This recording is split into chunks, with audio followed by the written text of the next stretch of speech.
Hello and welcome back to And the Runner-Up Is. I'm your host, Kevin Jacobson, here with my annual Best Picture breakdown. This is a return to the original series of And the Runner-Up Is, where I covered Best Picture races. And as I do around this time every year, we'll be discussing the most recent Oscar year and talk about what I deem to be the likely runner-up that lost Best Picture to Anora, which I have chosen as Conclave. So that's what we'll be discussing today alongside many of the other films of this past award season. And my guest today, I am thrilled to have back on the show. You've heard him on the 1980 Best Actress episode where we talked Sissy Spacek in her win for Coal Miner's Daughter, among many other great performances there. Former editor at Gold Derby, now author of his Me and the Media Substack. Welcome back to the show, Daniel Montgomery. Hello. Hi, everyone.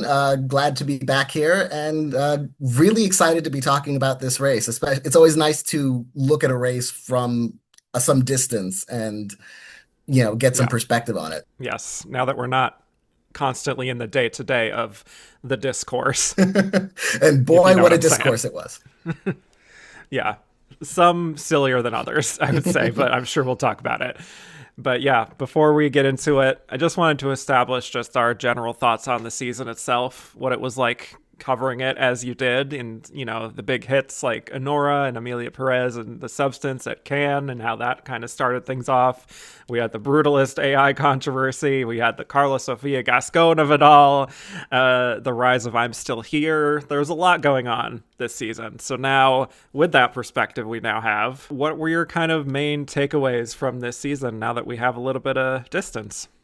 I'm still a little baffled by it. Like I really even though I didn't have like a lot of dogs in the hunt, most of my absolute favorite films of the year weren't really recognized by the Academy very much, if at all. Yeah. But I'm really gratified that you saw you think I had sci-fi in there with Dune. You had bonkers body horror with The Substance. You had your more traditional picks like Conclave, The Brutalist, Complete Unknown. You had two non-English language films, which was exciting, even though one of them there was a discourse, obviously. Yeah. Amelia Perez. Um, so yeah, I really liked the slate. I'm still a Hmm. little puzzled by the winner, not because it's not a good movie. I Hmm. just think it, yeah, and I'm sure we'll discuss this. It's such an uncommon kind of movie for the Academy to go for.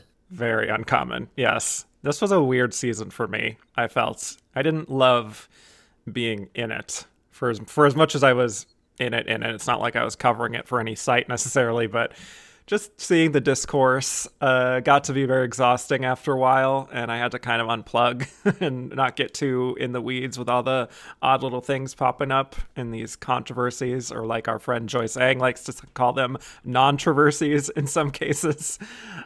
Like I said, the brutalist AI stuff and the complete unknown stuff, and there was some stuff about Sean Baker and his politics and his censoring of sex workers and people on the margins in a way that people felt like was a fetish. Like there was a lot of things that people were saying, out of pocket or not, and everything to do with Amelia Perez, which I'm sure we'll get to. But I think there was also a lot to celebrate this year, too. The rise of I'm Still Here for Brazil. Again, such a thrilling narrative to see that win international feature when that seemed impossible, like even a month before the ceremony, I would say. So nice Cinderella story there. I was thrilled with The Substance doing as well as it did with Demi Moore, and I was very on board that train this past year for Demi. And even though she didn't win in the end, her other awards for that kind of a movie still felt like a huge victory. Pretty happy to see Wicked do well. I really love The Brutalist. I really like Nickel Boys, and I think we also got quite a few exciting wins in other categories too, like flow and animated feature, like No Other Land and documentary, that were very encouraging for me, honestly, and hopefully a sign of some changing taste a little bit within the Academy to become a little more mindful, perhaps, in their choices, to be diplomatic about it and not just go with whatever's good and safe and boring more often than not. So, yeah, that was great. So, like many Oscar years, you take the good with the bad, but I think we'll have fun digging into the mess. Absolutely. Some of those lower category winners were among my favorites of the year, like No Other Land. Yeah. I absolutely love that film. So honestly, that made my Oscar night right then and there. Yeah. We'll maybe get into that when we talk about maybe some should have been a contender stuff down the line, but very encouraging to see that do as well as it did because it looked a little shaky towards the end there. But let's get into our first topic of discussion, which is my chosen runner up of this year, Conclave. So, to introduce this movie, it is a political thriller drama that begins with the death of the Pope. And so, Cardinal Thomas Lawrence, the dean of the College of Cardinals, is then tasked with leading a conclave, the ceremonial selection of the new pope, and the film explores the politicking of various cardinals at the Vatican to be selected by their peers, including Bellini, who's a liberal candidate, Tedesco, an Italian cardinal who's more on the conservative side, Tremblay, who had a meeting with the old pope on the day of his death, and there were rumors flying about what they may have discussed, and Adeyemi, a Nigerian cardinal with a secret he wants to keep hidden in his past. And then we have this wild card in the mix here with Cardinal Benitez, a Mexican archbishop who has a secret of his own. So the film was directed by Edward Berger and written by Peter Strawn. It stars Ralph Fiennes as Lawrence, Stanley Tucci as Bellini, John Lithgow as Tremblay, Isabella Rossellini as Sister Agnes, Sergio Castellitto as Tedesco, and Lucien Masmadi as Adeyemi. So, Conclave made $32.5 million at the domestic box office, and it was nominated for 8 Academy Awards, winning 1, but not Best Picture. So, let's get into it. What are our thoughts on Conclave? I know you really, really actually maybe love this film, dare I say, based on what you've logged on Letterboxd. So, let's get right into it. What are your thoughts? Yeah, I surprisingly loved this movie, and it's hard for me to sell it in a way because it's not a film where like a lot happens. Like there are revelations, and but they're not like gigantic revelations until the very end when you have a fairly gigantic revelation. But it's just executed so well, like the editing, the score, it carries you through on this propulsive energy, and the fact that Ray Fiennes is really anchoring it. You really get a sense of him as a person trying to do the right thing but kind of stumbling along the way, not sure if he's how ambitious he is really for maybe to be Pope himself. And that performance really carried me through. And then the ending, I loved the ending. I thought it was the right, a well-calibrated twist. It wasn't like, I see dead people or, anything that extreme, but it's also incredibly consequential for the church. So I was really excited for that, and it's just a well executed film. I in my initial Letterboxd review, I said I don't know if I liked this movie because I'm an atheist or in spite of being an atheist, but it is the Hmm. only film of the Oscar 10 that made my personal 10 that year. Wow. That's very exciting. I did not know that. Wow. And now I'm just thinking of other like what could be like that big I see dead people kind of like twist at the end. Would it be like the old pope is suddenly he never died and he was alive the whole time? Yeah, that would have been it. I It's don't the know. reverse. I see a living person. Yes, surprise bitch. Yeah. So I went into this film with quite a bit of hype from people who said that I would love it personally, that it's, kind of heightened and dramatic, but in a fun way. That, some people said it's actually very funny. And I think some of that commentary perhaps set me up for some disappointment when I actually went to see it because it played a little bit straighter as a sort of old fashioned 90s thriller drama than I was maybe expecting, which is not the fault of the movie so much as my mindset going into it. But it's funny now, having watched it again this past week, I found that it was quite a bit more entertaining and enjoyable as just a watch from my couch. And it really kind of opened up for me on this rewatch how I think Edward Berger's approach really works so much for this material and making it operatic and really leaning into the pomp and circumstance to kind of show how, on some level, this is all kind of silly and even petty but also incredibly high stakes at the same time, not only for the people involved in the conclave, but, impacting all the people outside of the Sistine Chapel.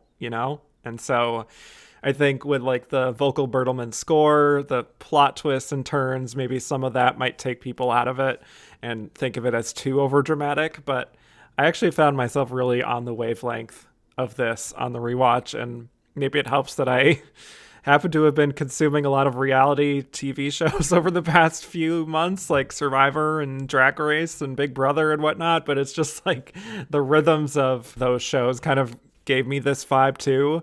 That cutthroat quality that once in a while can dip its toe into some camp in a way. But, I think the best reality shows are able to really make you feel like you are in that same kind of high stakes emotion of what it feels like to play a game that feels like life or death. And in this case, it actually does feel like that for the Catholic Church. This vote is pretty life or death. Just like, when you vote in a presidential election, too, it's the same kind of thing. And there are people who take it more seriously than others, as we know. But, that's just natural in a system like that, or like this conclave here. So, yeah, I think the film also really touches on a lot of important themes related to the role of religion and the responsibility of religion in the 21st century, and sexual misconduct and the patriarchal setup of the leadership in the church, and how women are assigned their roles but are mostly subservient. So it's delving into a lot of areas, and not all of them for me are necessarily completely fleshed out. And I think the scope of it can feel a little bit limited at times, but I find it to be very engaging and full of really just excellent lived in performances, especially by Rafe. Yeah. And one thing that I particularly admired about the film is like as I said, like it's not a film of grand events. Mm-hmm. But it's so good at establishing the stakes for the characters and Right. for this institution. Like for instance, I remember Ray Fiennes breaking the seal on the Pope's door, and that's like it's a little it's wax. It's a little thing, but it feels monumental because you know what a transgression it is for him to do Mm-hmm. that, to try to learn the truth about one of the papal candidates, and him like hiding while Isabella Rossellini's outside. She's sort of aghast at what has happened, and it's Yeah. like I feel it through the characters, so it all felt to me like like the stakes were very high and monumental, and because they're high for the Ray Fiennes character, and because Fiennes is so good at conveying that, it really elevates the entire story. Yeah. And I think the film is filled with all those little small little actions, like you mentioned, breaking the seal, or just like the dramatic action of Sister Agnes making copies could feel like, oh my God, what is going to happen next? Or even in the beginning, like they're really kind of struggling to get the ring off of the old Pope, which feels like a great detail. Like he's just kind of like hanging on to it almost still. Great kind of metaphor there, I think. So, yeah, the lots of fun little play within that. But for me, it does come down to Ray Fiennes and his performance that really carries the movie, and just the way his body language, like this is such a physical performance for him, and his posture, and we're getting a lot of great close-ups of him and his face, and kind of pensive and looking downward, which Rafe I think really relishes in those moments to show how this guy is feeling so emotionally all over the place, but still keeps a resolve and a steady hand amid all of the chaos, even though, you can tell he has his opinions on what's happening here and he does not like this chaos, but he's doing his best to wrangle everybody. And so, even though it's not the most demonstrative kind of performance that would perhaps win an Oscar necessarily, it is such impressive, subtle work from him. Yeah, and it's, considering that it's such a subtle performance, it's really surprising given his career in the last 3 decades that this was his first Oscar nomination since The English Patient. Like it's so, and it's not like Insane. he has done so many Oscar-friendly movies and films that were up for Oscars, but The Grand he's Budapest always been Hotel. the Grand Budapest Hotel would have been the perfect moment to nominate him. I don't know how that movie gets, what was it, 10 nominations? And, he does not get recognized for what he's doing in that, which is completely unlike anything he's ever done in his career, and he knocks Yeah. it out of the park. Yeah, Hmm. so I was thrilled that it was never in question really during the season that he was going to get in for this. Like he always felt like one of the safe three or four up in the top. Right. So I was glad that it finally happened for him. And I would love to see just kind of like the decade of Ray Fiennes, like him get in like two or three more times in the next few years. It would be wonderful. That would be great. And eventually, can we give him a win? Like, even if it's like a career narrative thing. But yeah, there's this scene where he's talking so confidently, but also humbly about, I think they're in like the cafeteria. I don't know if that's the right word for it in the Sistine Chapel, but like how great it is to see the multiculturalism within the Cardinals at the Conclave, because he's not an idealist per se, but like he wants to give everyone a fair shake.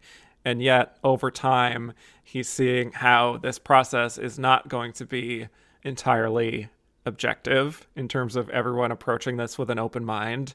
And you're really seeing the weariness settling in on his face over time, and that he's seeing like how, again, like people are just kind of flocking to their alliances and their fellow countrymen. And it's like, again, not unlike Survivor and these other reality shows, but also not unlike awards groups like the Oscars too, and like voting for your friends. It's not entirely objective, even though we have the best intentions of it being so, and sometimes we pretend that it's a meritocracy, but we know the truth. Yeah, and following the reality TV theme, it's almost like because he's the dean, he's running this conclave. It's almost like Jeff Probst is seeing inconsistencies in the game, and he's like, I shouldn't get involved. I don't want to be involved, but I have to get involved. And seeing that dilemma as he's pulled deeper and deeper, and he becomes the central driving force of some of the major developments in the conclave, but he's so reluctant all throughout the way. Like he wants it to be this pure process of following the guidance of their hearts and of their faith. But yeah, Probst has to lay down the law, print 108 copies. Right. Yeah, sometimes you gotta insert yourself into the game to make it run better. But another great scene for him that I wanted to mention is when he's talking in front of everyone about how certainty is the great enemy of unity, and how like their faith is a living thing, because I think he says like it's because it walks hand in hand with doubt. Like if there was only certainty, there would be no mystery, and therefore no need for faith, which I think is such a gorgeously performed monologue from him and well written by Peter Straughan. But speaking to the whole idea of faith and putting your faith in others too, to vote the way you're voting, and also like this faith to do the right thing once you've elected them, even if you don't know their whole story maybe. And then also like having the faith that once they're elected, that the new pope will be open-minded and enough of a critical thinker to have doubts of their own and not be so set in their ways. I think that's something I really keyed into on this watch, is that like inherent within religion there are these parallel themes of the actual actions within the movie, if that makes sense. Yeah, and to talk more about that scene, what I love that Edward Berger does with that is he communicates so much, not just about the Ray Fiennes character, but in the reaction shots to the other Cardinals. In Yeah. Stanley Tucci's performance, for instance, you see once Ray Fiennes goes off script to talk about doubt, it's sort of like, huh. Like everyone is sort of surprised. Everyone sort of sees him as this diplomatic figure who's not going to ruffle any feathers. And then all of a sudden he's like, no, I want a pope who doubts. And everyone in the in the audience has opinions that you can see on their faces. Right. Yeah. And I love those shady Cardinals. I just love it. Just those reaction shots. Again, it's so reality TV. But watching the vote go down for the first time, it did make me wonder, like, do you think there are people out there who think this is exactly how Academy members vote? Like, they convene in a dark room and they like whisper to each other and conspire to not vote for Greta Gerwig in Best Director, or like what some people thought, or like, oh, we're gonna pool our votes for Amelia Perez, like, because that's the way some people have talked about it online. It really felt like this is what people thought. It's like a council board meeting or something. Just made me Yeah. think of that. It would be hilarious, and just to see, in between, votes where everyone's going like, so it's clear Amelia Perez can't win. Well, who does Mm. Amelia Perez, who do their fans allocate their votes to? Who can win? Because we mustn't have complete unknown take it. So we have to, That would provide set an our alternative academy as back Anora. 60 years. Yeah, Must be Anora.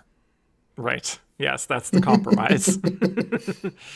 I also love the scene where Bellini, Stanley Tucci's character, is confronting Lawrence, which is such a brilliant scene for Tucci. And again, like, this is such a brilliant distillation of political infighting, where you have Lawrence, who is pulling votes from Bellini despite them sharing similar positions as liberals, and Bellini's kind of dismissing Lawrence's naivete in all of this in a way. And when Lawrence is sort of like, he's essentially being like, it's not that serious, it isn't a war. But then Bellini snaps at him, it is a war and you have to commit to a side, which really resonates, especially coming off a presidential election and we had infighting in the Democratic Party and whatnot. And those lovely little undecided voters too. And you have people like Bellini who are like, you have to see the bigger picture here. Like, we need to unite around a common enemy. And Tedesco and all these others would set the church back 60 years. And I really loved that. I felt that urgency in Tucci's performance. It really, really rang true. Yeah, and it's a little surprising. Well, surprising and not, that Stanley Tucci didn't get more attention and more momentum in the race for Best Supporting Actor. Yeah. I think the main problem is that it's a cast full of men. So you've got Ray Fiennes in the lead, and then a bunch of supporting actors. And John Lithgow has a comparable amount of screen time from what I could gather. Mm-hmm. Carlos Diaz also, he has the twist and he has speeches. Right. So, it was probably just a case of the voters couldn't really single anyone out, Yeah. um, except for Isabella Rossellini being the one prominent woman in this cast full of men. So she gets into supporting actress. And I kind of wish he got in, Tucci, just because it would be so much better if his only Oscar nomination weren't The Lovely Bones. Oh my God. I was wondering if you were going to bring that up, because what have we done as a society that is still his only Oscar nomination? I mean, Rafe at least has 3 nominations. Stanley Tucci just has The Lovely Bones. Also, Julie and Julia was right there that year. Anyway, that's a Yeah, whole other and thing. and and so much that Tucci has done in his career, just like Ray Fiennes, that he could have been recognized for. He could have been recognized for Devil Wears Prada too. Like, Yeah. he's done so much excellent work that it just seems like the one nomination was The Lovely Bones really felt like the it's about time, let's nominate Stanley Tucci, and they picked that one. Her? It's Yeah. very odd. Yes. And so I also wanted to talk a little bit about Isabella Rossellini as well. While you were mentioning all of that about how she's like the one woman, that's like the Kim Basinger effect for LA Confidential. Movie full of men, she's a woman, she gets into supporting actress. But yeah, I really like this performance a lot. I know it's very short, but there is this kind of enigmatic quality to her in her little glances, like, and she doesn't say much of anything throughout the first half of the film, I would say, but those little furtive glances and her even like silently kind of arranging the dishes or looking down hallways, or that scene that you mentioned where Lawrence has broken the seal and she's spying on him, and just those looks. You need an actress who can really, for lack of a better phrase, serve those looks and have the audience understand what it is and kind of like operate as a little bit of an audience surrogate at times, a bit of that outsider who's looking into all the madness of all this, and also is probably one of the smarter and more clever people in these rooms, but she's never going to get that credit because of the way the church is set up. Yeah, I like this performance too. As much as I love the film as a whole, I do wish there were more of it, especially And more with of the her, way maybe. and more of her, yeah. Especially with the way the film finally addresses the complexity of gender, where Tucci's character wants to see women in more leadership roles in the church, and then you have, in the end, it turns out, an intersex Pope. And it would have been nice to see Rossellini more as that female voice who could have more of a leadership in the church. But I did really like this performance. Of course, she has that one big scene where she kind of calls out Tremblay, and if I recall correctly, she has a little curtsy at the end, and then Yes. just kind of signs The that. audience cheers in my As far theater as when that I'm happened. concerned, the curtsy earned her the Best Supporting Actress nomination. I'm good with that. And Yeah. she's another actor who, like, it was about time for her to finally be nominated for an Oscar. Yeah. And unlike Tucci, I don't think she'll look back on this one weirdly. She'll feel all right, and the rest of us will feel all right that if it's one Yeah. and done for Isabella Rossellini, this was a good one. I would say so. Yeah. Although I hope it's not one and done for Isabella Rossellini. Yeah. I mean, she's working with some auteurs, from what I understand, in going forward. So we shall see.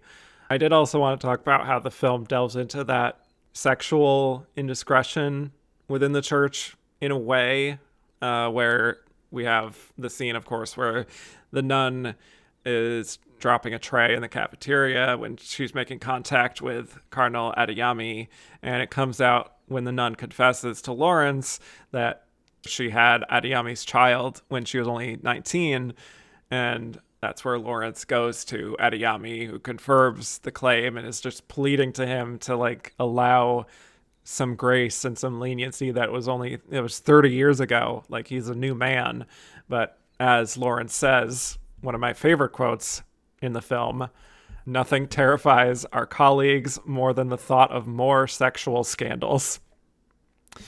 And it will come out eventually, you know? So it's touching on some really thorny territory there because it's like, on one level, it is kind of an archaic thing, at least in my view, to have such strict rules in place in relation to sex within the church. But it's also like, was he inappropriate in his relationship with this young girl? Or even is it all that healthy for the church to be turning away and just like forbidding people who don't have a pristine past? So for me, it's kind of like it cements the idea of this film that there are no easy answers and that there is no perfect fit that can kind of like, okay, this is confirmed. Like you have to place your faith within that. Yeah, and Ray Fiennes, the Thomas character does show that he's not entirely naive in that scene. He does show like he Yeah. has some political savvy because he lays it out for him flat. He says, "You will never be Pope." That's the line that I always Yeah. remember from that scene because it's so direct and so Mm-hmm. blunt and so unforgiving, but not malicious. Right. It's just direct. It's like this is what it is. This is what is in your past. You will never be Pope, and like you don't want to feel sorry for this character because, as we Yeah. learn in the film, he has very regressive views on gay people. Um, Yes. but at that moment, like you think of a man who has dedicated his, a career. It's really his career to this faith, and suddenly he realizes he's hit the ceiling. Like that's Right. it. You're done. This is where you this far and no further. Yeah. That's got to be tough to accept. Yeah. I think that for me, that whole middle sequence with that scene and the scene after where Lawrence starts to work more with Sister Agnes, that for me is one of the highlight parts of the film where the tension just ramps up so well, and Nick Emerson's editing really lends itself to that, of like looking into what happened with Tremblay and his meeting with the old Pope, and that tension of like Agnes really cherishing her relationship with the old Pope and the trust and the secrecy of that. But it's like, if she were to disobey Lawrence, that would be bad for her. So instead of really partnering up with him too much, she just kind of leaves the room and lets him do his own research. I found that to be very quietly effective. And I think he does a really great job of showing Lawrence's decision making on the spot and like considering his best move and adapting and coming to the conclusion that like something in him doesn't trust Tremblay. So he pursues this further by, breaking into the old sealed room to look for evidence. And again, that whole scene, that interplay is so gripping. And then when Lawrence is in the room and he finally is alone, and just the way he breaks, you could say he breaks his emotional seal, perhaps, as it were, of sobbing in that, grieving for the man he clearly had a strong relationship with, and maybe partly sobbing because he's just exhausted over having to deal with all this bullshit over the past few days. I don't know. But like, then discovering some hidden papers, like that whole sequence I find really engaging as an audience member. Yeah, that's a great scene. And it's your obligatory crying scene. Sure. It could have been, but it's this character is so reserved that it really saves that moment for a really integral part of the film for the character. So I think it works really effectively. Yep.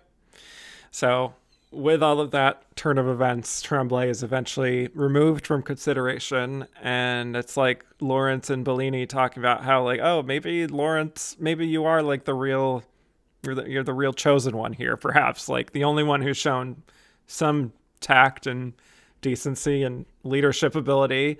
But then we have this big, surprising, perhaps, moment of action within this drama of an explosion when the third vote is happening, and it's like breaking the windows of the chapel, which is just a wild development. I think that's the part of the film on my first watch when I was seeing it in the theater where I was like, well, this is getting a little far-fetched, but I'm along for the ride, but maybe like looking at it a little more askance and like readjusting my expectations a bit and being like, okay, I think I can relax and sort of enjoy this as just a piece of entertainment, maybe more so than like a super earnest, austere, thoughtful drama about how this process would play out. It really kind of felt like this was the airport novel, being adapted here, if you know what I'm saying. Yeah. I that moment, that explosion comes so suddenly and it's such a break from kind of the tone of the film. Exactly. Um, I almost, when I first watched it, I think I thought it was like a visual metaphor or something. It wasn't Yeah. actually happening. This is in someone's head. They're imagining this consequential vote, and it's an explosion. But no, something blew up. Something really blew up. Um, I do think it's handled well. Mm-hmm. The life goes on outside of the walls Right. of the chapel where they're voting, where the conclave is held, and it informs what is going on in that church. The fight between the progressive side and the conservative side.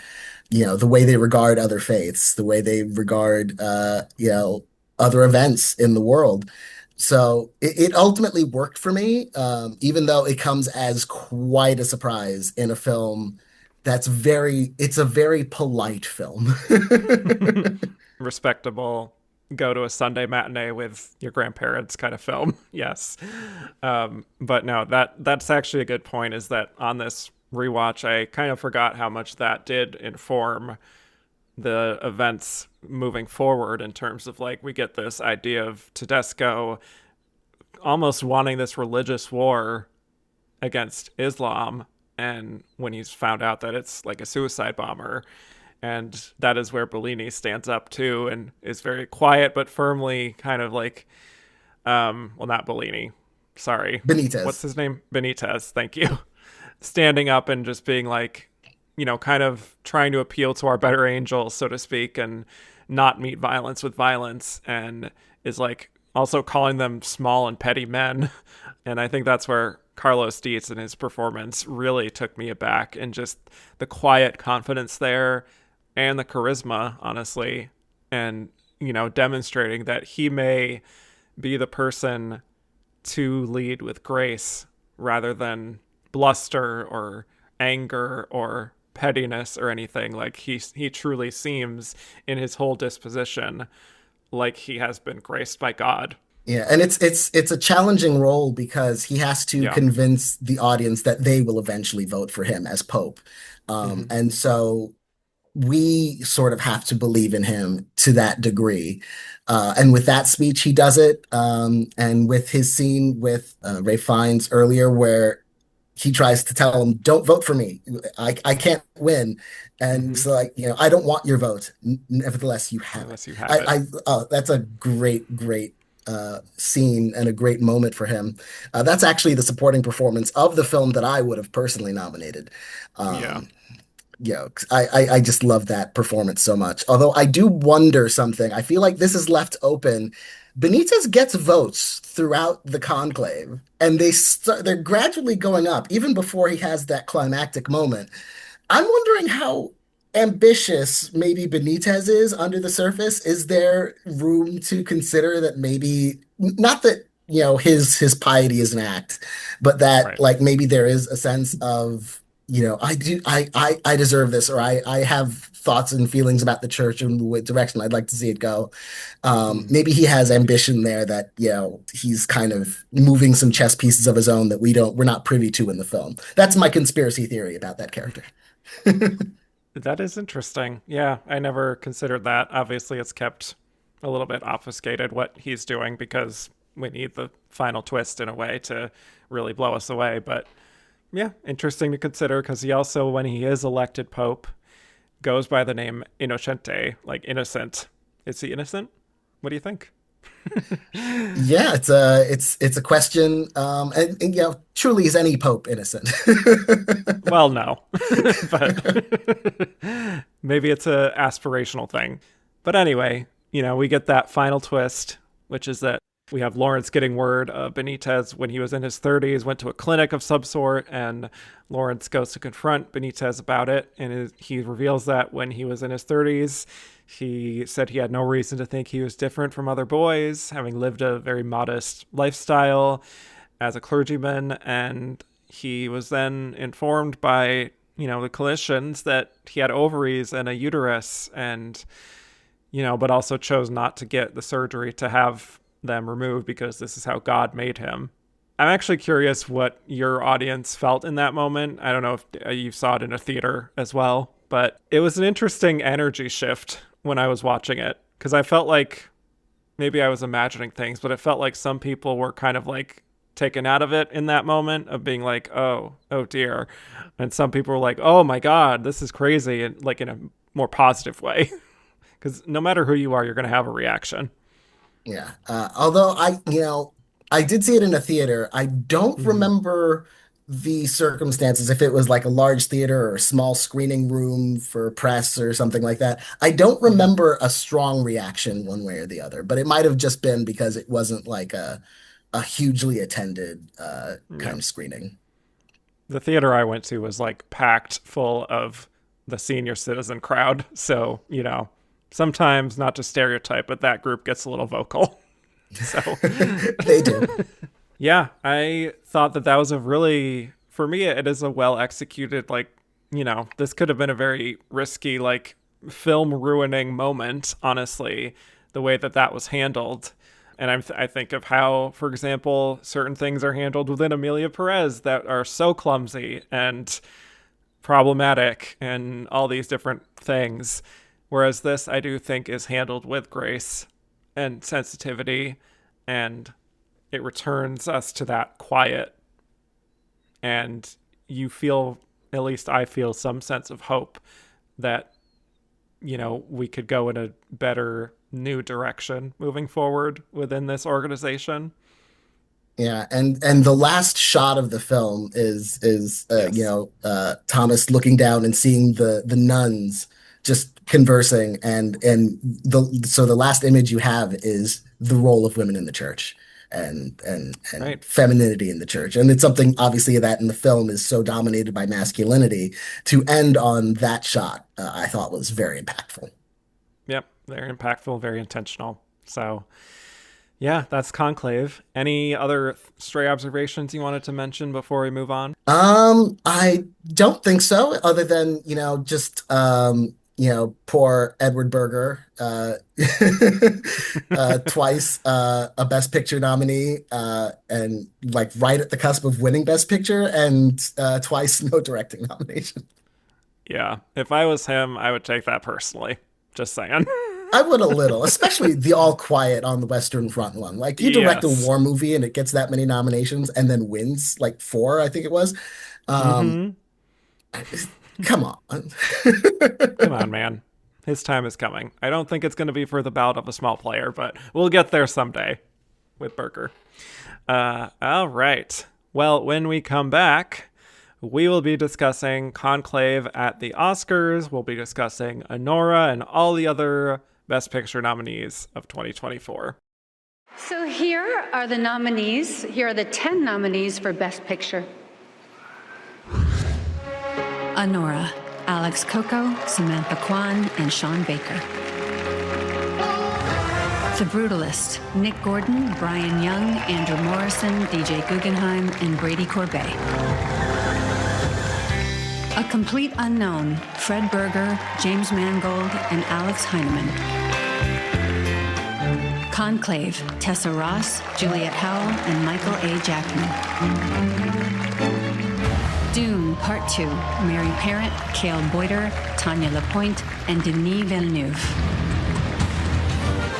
Emilia Perez, Pascal Cochetou, and Jacques Audiard. I'm Still Here, Maria Carlota Bruno and Rodrigo Teixeira. Nickel Boys, Dee Dee Gardner, Jeremy Kleiner, and Jocelyn Barnes.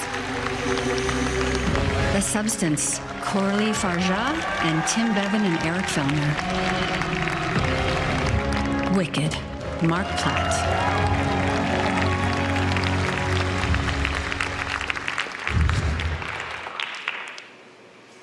And the Oscar goes to? Are they playing us off? No.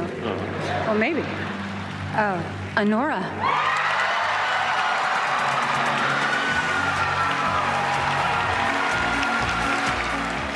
And we are back. So now we'll be discussing Conclave at the Oscars. It was nominated for 8 Academy Awards, including Best Picture, Best Actor for Ralph Fiennes, Best Supporting Actress for Isabella Rossellini, Best Adapted Screenplay, Best Costume Design, Best Film Editing, Best Original Score, and Best Production Design. And it won Best Adapted Screenplay. But before the Oscars, to get into the precursors of it all, Conclave won the SAG Ensemble Award, and it won the BAFTA for Best Film, 2 huge industry awards, winning both awards for that matter over Anora. So worth noting. It also won a handful of regional awards, but it was an interesting season because there was no sweeper like Everything Everywhere or Oppenheimer this year, because at the Golden Globes we had The Brutalist and Emilia Perez winning the Best Picture awards. Many of the other Best Picture nominees earned top prizes from critics along the way. I think maybe all of them except for I'm Still Here and maybe A Complete Unknown. But yeah, a pretty split year. And we had a real race, I think, going into Oscar night between Conclave and Anora, which Anora had won the PGA and Sean Baker won DGA and WGA, and it won a Critics' Choice. I think there was also a little bit of a path for The Brutalist too, but yeah, it was fun to watch. So going into the Anora of it all and talking about this race, I want to just do like official descriptions for each Best Picture nominee to kind of make it more streamlined. So Anora follows the titular young sex worker from Brooklyn who gets her chance at a Cinderella story when she meets and impulsively marries the son of an oligarch. But once the news reaches Russia, her fairy tale is threatened as the parents set out for New York to get the marriage annulled. So a pretty unique story for a Best Picture winner. So very curious your thoughts on Anora overall and why you think this film won Best Picture over Conclave. It's a weird movie. It's such a wild kind of sex comedy. Yeah, and what's surprising about it to me is that, and I was predicting it to win Best Picture because of the strength of PGA and DGA. I thought, okay, I'm going to put my weight on that as opposed to BAFTA, because BAFTA has led us astray many times. Yeah, you're telling me. So I went with Anora, but at the same time, it's not that much more accessible than Sean Baker's other work. And this is the first one that not only got in, but they went all in on it. It won everything but supporting actor. Sean Baker made history, first person to win 4 Oscars for the same film. And I'm still looking back on it. I need to revisit that film again to reassess it, because I did like it a lot, but I'm like, this is Best Picture. Not in a bad way, just in a surprising way. I do like it for that reason, because it's so odd. It is. Yeah, I mean, I had been a fan of Sean Baker's films for a while now, starting with Tangerine, Florida Project, even Red Rocket to a certain extent, which I know was tough for some people, but there is just kind of this like ugly reality to his worlds that rings true. And as has been said throughout his career, him really centering characters who are rarely portrayed as protagonists in film is something that I find pretty admirable, especially with Tangerine. And with Anora, I think this is maybe slightly more sanded down, a little bit more palatable version of the kind of films that he specializes in. But to your point, I think it is still very much a Sean Baker movie. Like, this is not him doing a Holocaust movie by any means. But, maybe at 140 minutes, it feels a little long on the long end. And I think it gets... I'd agree. Yeah, a little repetitive at times.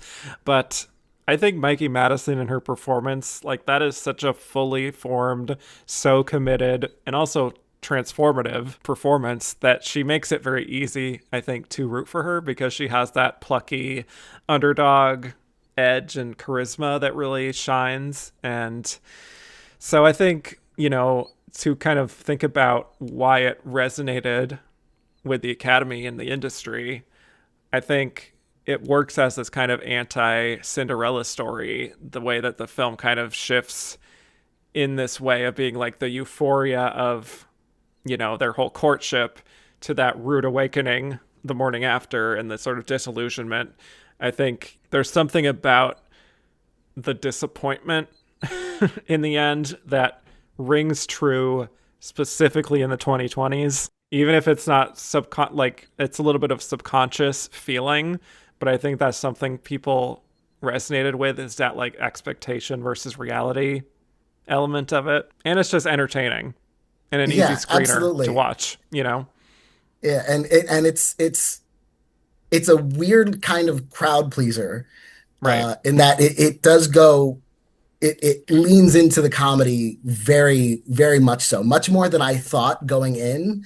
Having read some of the reviews coming out of Cannes and it winning the Palme d'Or, and so I was sort of expecting, something more highfalutin, but it's broad, it's brash, it's loud at times, but incredibly effective all the way through.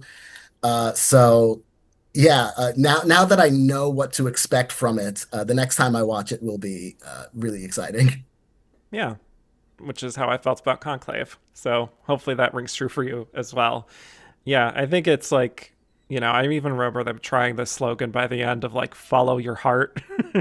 That whole message, remember that? Even though that kind of maybe went a little bit against the themes of the movie to a certain degree. But little bit. Still, I think Sean Baker does have so much sympathy for Annie, and there is like a specificity in these characters who are deeply flawed people, but also they're just like trying to figure their shit out like the rest of us. And I think, again, people in this day and age where things feel so uncertain and shaky, I think that resonated perhaps. Plus, even though there is that, there's some graphic sexual content and there's profanity and all that, there is still that element of the American dream underdog spirit at the same time that I think made it just very appealing and much easier to watch for people than movies like The Brutalist or Nickel Boys or Amelia Perez even, or like The Substance. Like there's some tricky material in this Best Picture lineup, and this I think is just more easy to take in even despite those more adult elements, I guess. Yeah, and the ending, especially where she breaks down, it does give the audience that kind of more traditional kind of emotional catharsis. That after everything that's happened, she's been tough as nails the whole time, asserting herself, and just the weight of it all just kind of hits her all at once. It's a really great payoff that it certainly helped Mikey Madison's case and the film's case overall. Yeah, I actually, to that point, I think if it didn't have that ending of her in the car and executed as well as it is, it might not have resonated with people in the same way. Maybe it wouldn't even win Best Picture. Who knows? Maybe it wouldn't have gotten as far as it did. But yeah, that look of just exhaustion and just like realizing everything that she's had to go through and like, what do I do now? Yeah, that ending really packs a punch. So yeah, even though it's not the traditional kind of movie that would win Best Picture, I think perhaps the lack of a super obvious type of front runner like Everything Everywhere or Oppenheimer kind of allowed it to push to the top. Yeah, it's definitely a year where I don't feel like anyone will look at this year and say anyone was robbed, of the other nominees necessarily. I think there's a general sense of satisfaction over this win. Yeah, I think so.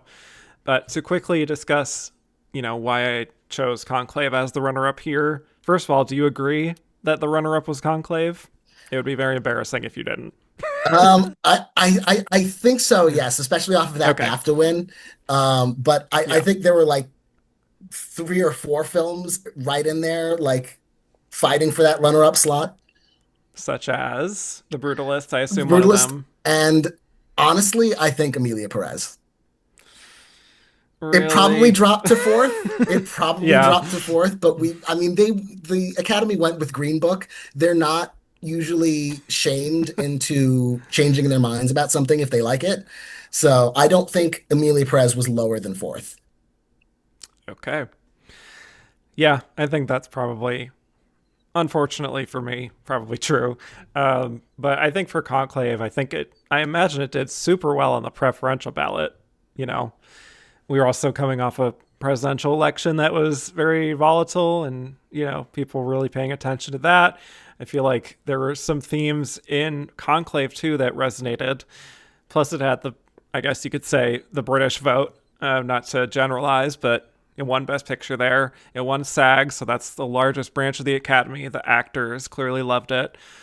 So, yeah, I think it was another case where it was a super engaging watch for people, and perhaps more so than The Brutalist, maybe its main competition for the runner-up slot. So, even though I think maybe there was a world where, like, The Brutalist had more number ones in that first round in the preferential ballot, I think Conclave was cleaning up those 2s and 3s and probably inched its way to the top there.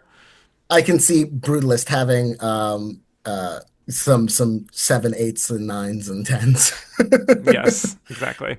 Yep. All right. Well, interspersed as we discuss this Best Picture lineup, I'm going to ask some questions from the listeners that I got from Twitter and Blue Sky. We're going to start with Aaron614, who said, do you think Conclave would have won Best Picture if Pope Francis died around January or February?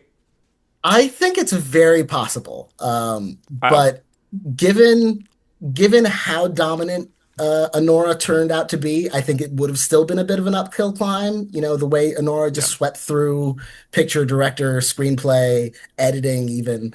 So I think it would have been a challenge, but I think that would have certainly been its best shot. Yeah, I mean, it's an interesting theory. I think we saw a few people talking about, like, because Pope Francis was ailing at the time, so there was some discussion about the real life parallels. I don't think it would have made that difference because, like you said, Honora won 5 Oscars for God's sake. So I just don't see how it would swing so dramatically in that direction just because of a real life event that maybe resonated. Glorfindel of Gondolin. This is a wild one. So they said, I freely admit that I never really understood the ASMR scene, but that was until I saw Conclave. Am I the only one who found the film so absorbing, if only because of the long sighs and deep breathing of Ralph Fiennes? It's like a sort of mesmerism or something. I didn't notice the sighs and deep breathing so much. I do find it a very soothing character to follow because of just his innate goodness or his desire, his ambition towards goodness.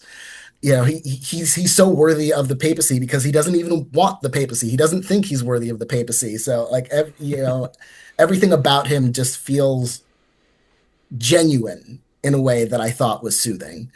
Yeah, very calming, steady presence. But yeah, to Glorfindel of Gondolin's point, I think very underappreciated sound work in this film.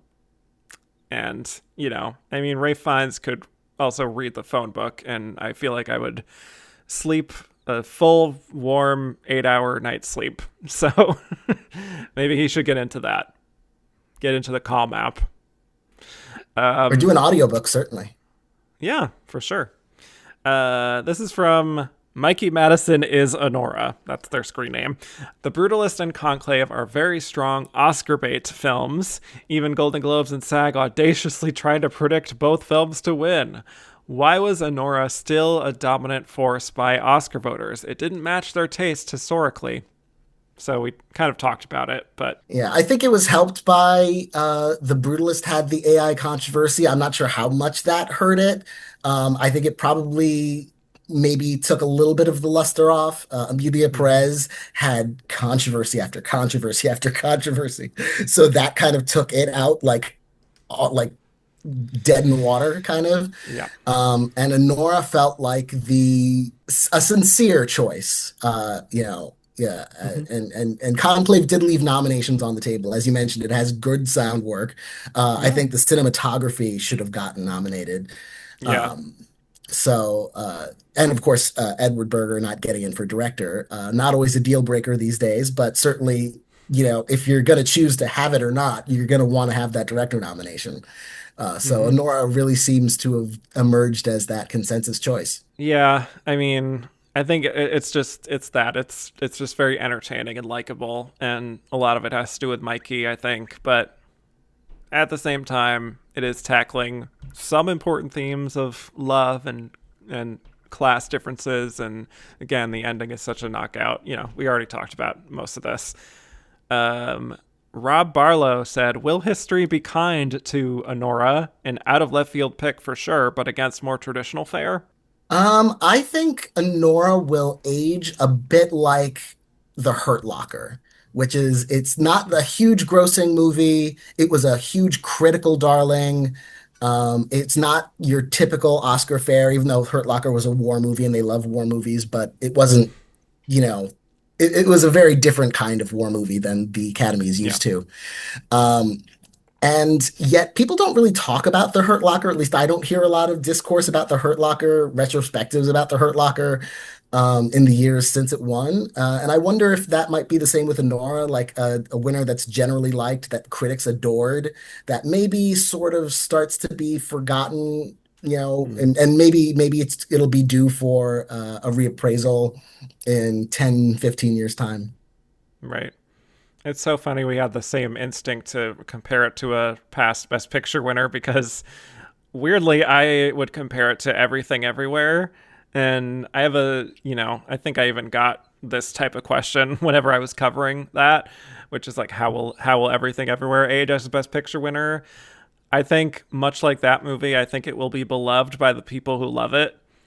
Some people may respect that the Academy didn't go for like a traditional drama in this year, but I don't really think it'll be super well aged to people who didn't like it, obviously. And I think it winning Best Picture may have set it up for a little bit of failure for people who watched it after the fact and were like searching for whatever things that they associate with what a Best Picture should be.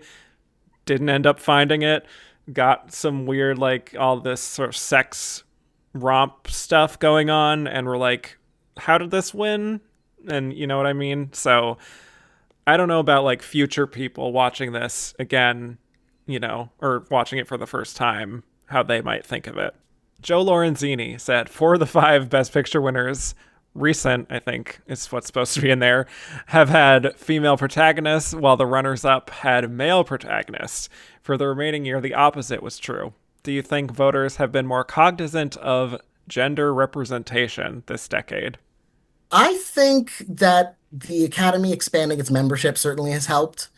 Um, I don't know that they're cognizant or that they're like deliberately looking at the field and going like, that's about a woman and it's about time. Like, I think there are other qualities about these films that have stood them out of the competition.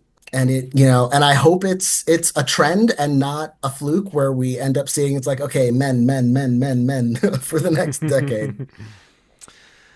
Yeah, I mean, for a while there, between, what was it, $1 Million Baby and The Shape of Water, like every film from like 2005 to 2016 was about men, just all the way through, or multiple men even, and not any even female co-leads. But whether or not there is a country for old men. Well, there you go. There you go. That's the one there. But yeah, I think it's perhaps, dare I say, slightly coincidental in that these are just the films that are rising to the top. But I think it's a very encouraging sign, and I do absolutely think the changing demographics of the Academy have helped shift this in a more equitable direction, perhaps. Kevin McQueen said, since 2000, 7 movies have won Best Picture with the plot revolving around a woman's story. Rank them. So we have Chicago, $1 Million Baby, The Shape of Water, Nomadland, Coda, Everything Everywhere All at Once, and Anora. Did you rank these ahead of time? I did. And it was very difficult because I like all of them. So, when I say what's number 7, I don't want people to be mad at me. It's okay. It's very relative. So I put Nomadland on top, followed by Everything Everywhere All at Once. Those and $1 Million Baby at number 3. Those were all my number 1 movies of their respective years. Then Chicago, number 4. Number 5, Coda. Number 6, Shape of Water, and number 7, Anora. But again, it's not because I dislike Anora. It's because just this list of, and I would consider moving it up to 6 and Shape of Water to 7. Like I think they're kind of even, but I liked all of them. So. Fascinating. I love that list. I have a very different list, I must say.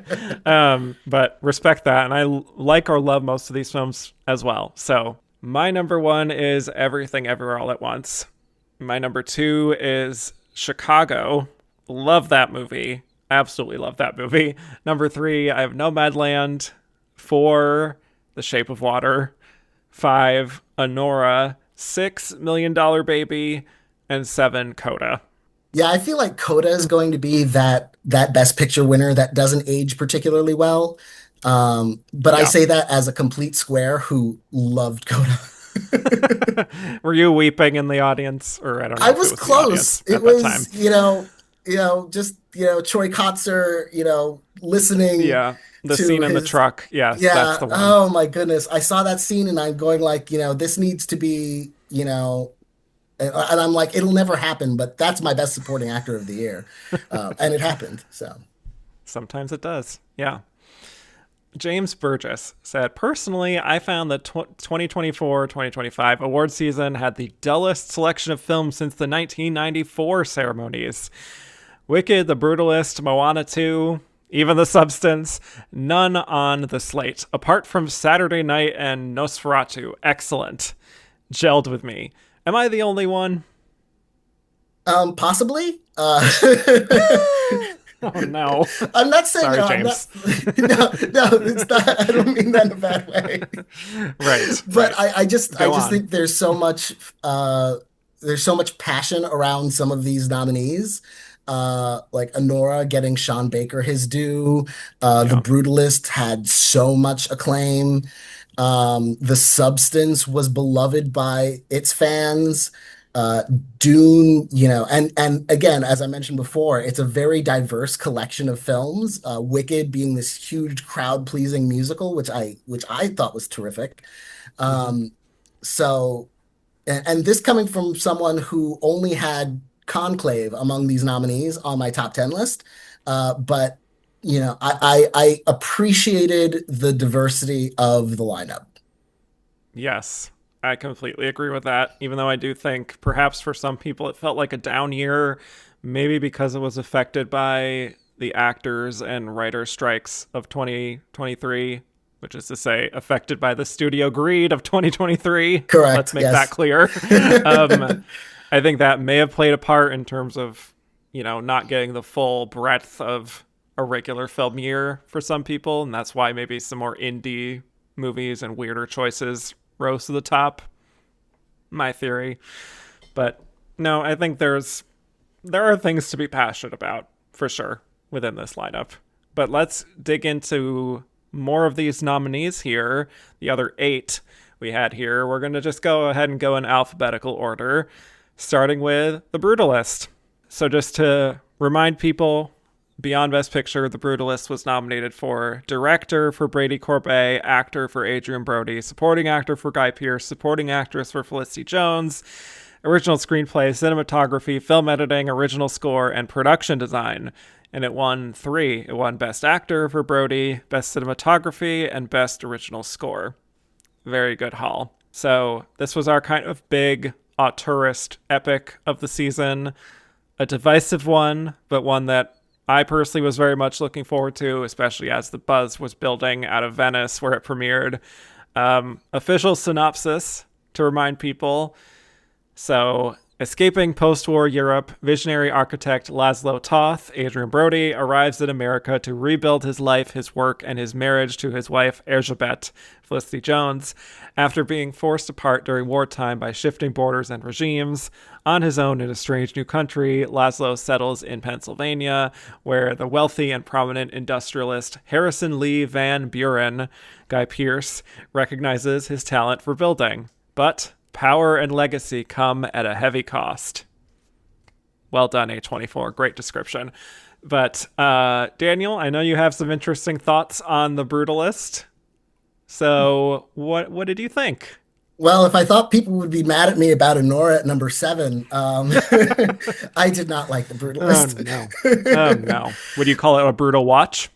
Um, Honestly, not. I wouldn't go that far. I would say Okay. that I patiently waited for 3.5 hours, and by the end of it, I was like, the credits start to roll, and I was like, oh, that's it.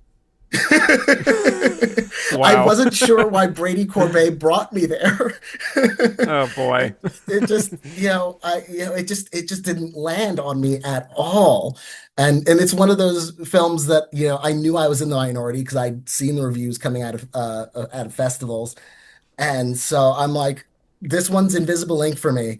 The After Sun Award for the contender that I just didn't get, is Wow. The Brutalist, for this year. Yeah, and I admired aspects of it, the score, the cinematography, the performances. Most of the performances, I thought Guy Pearce was a little hammy. Um, Mm. but yeah, it just didn't speak to me at all, and I'm willing to be wrong, and I'm willing to revise my opinion if I decide I have 210 free minutes again to revisit it.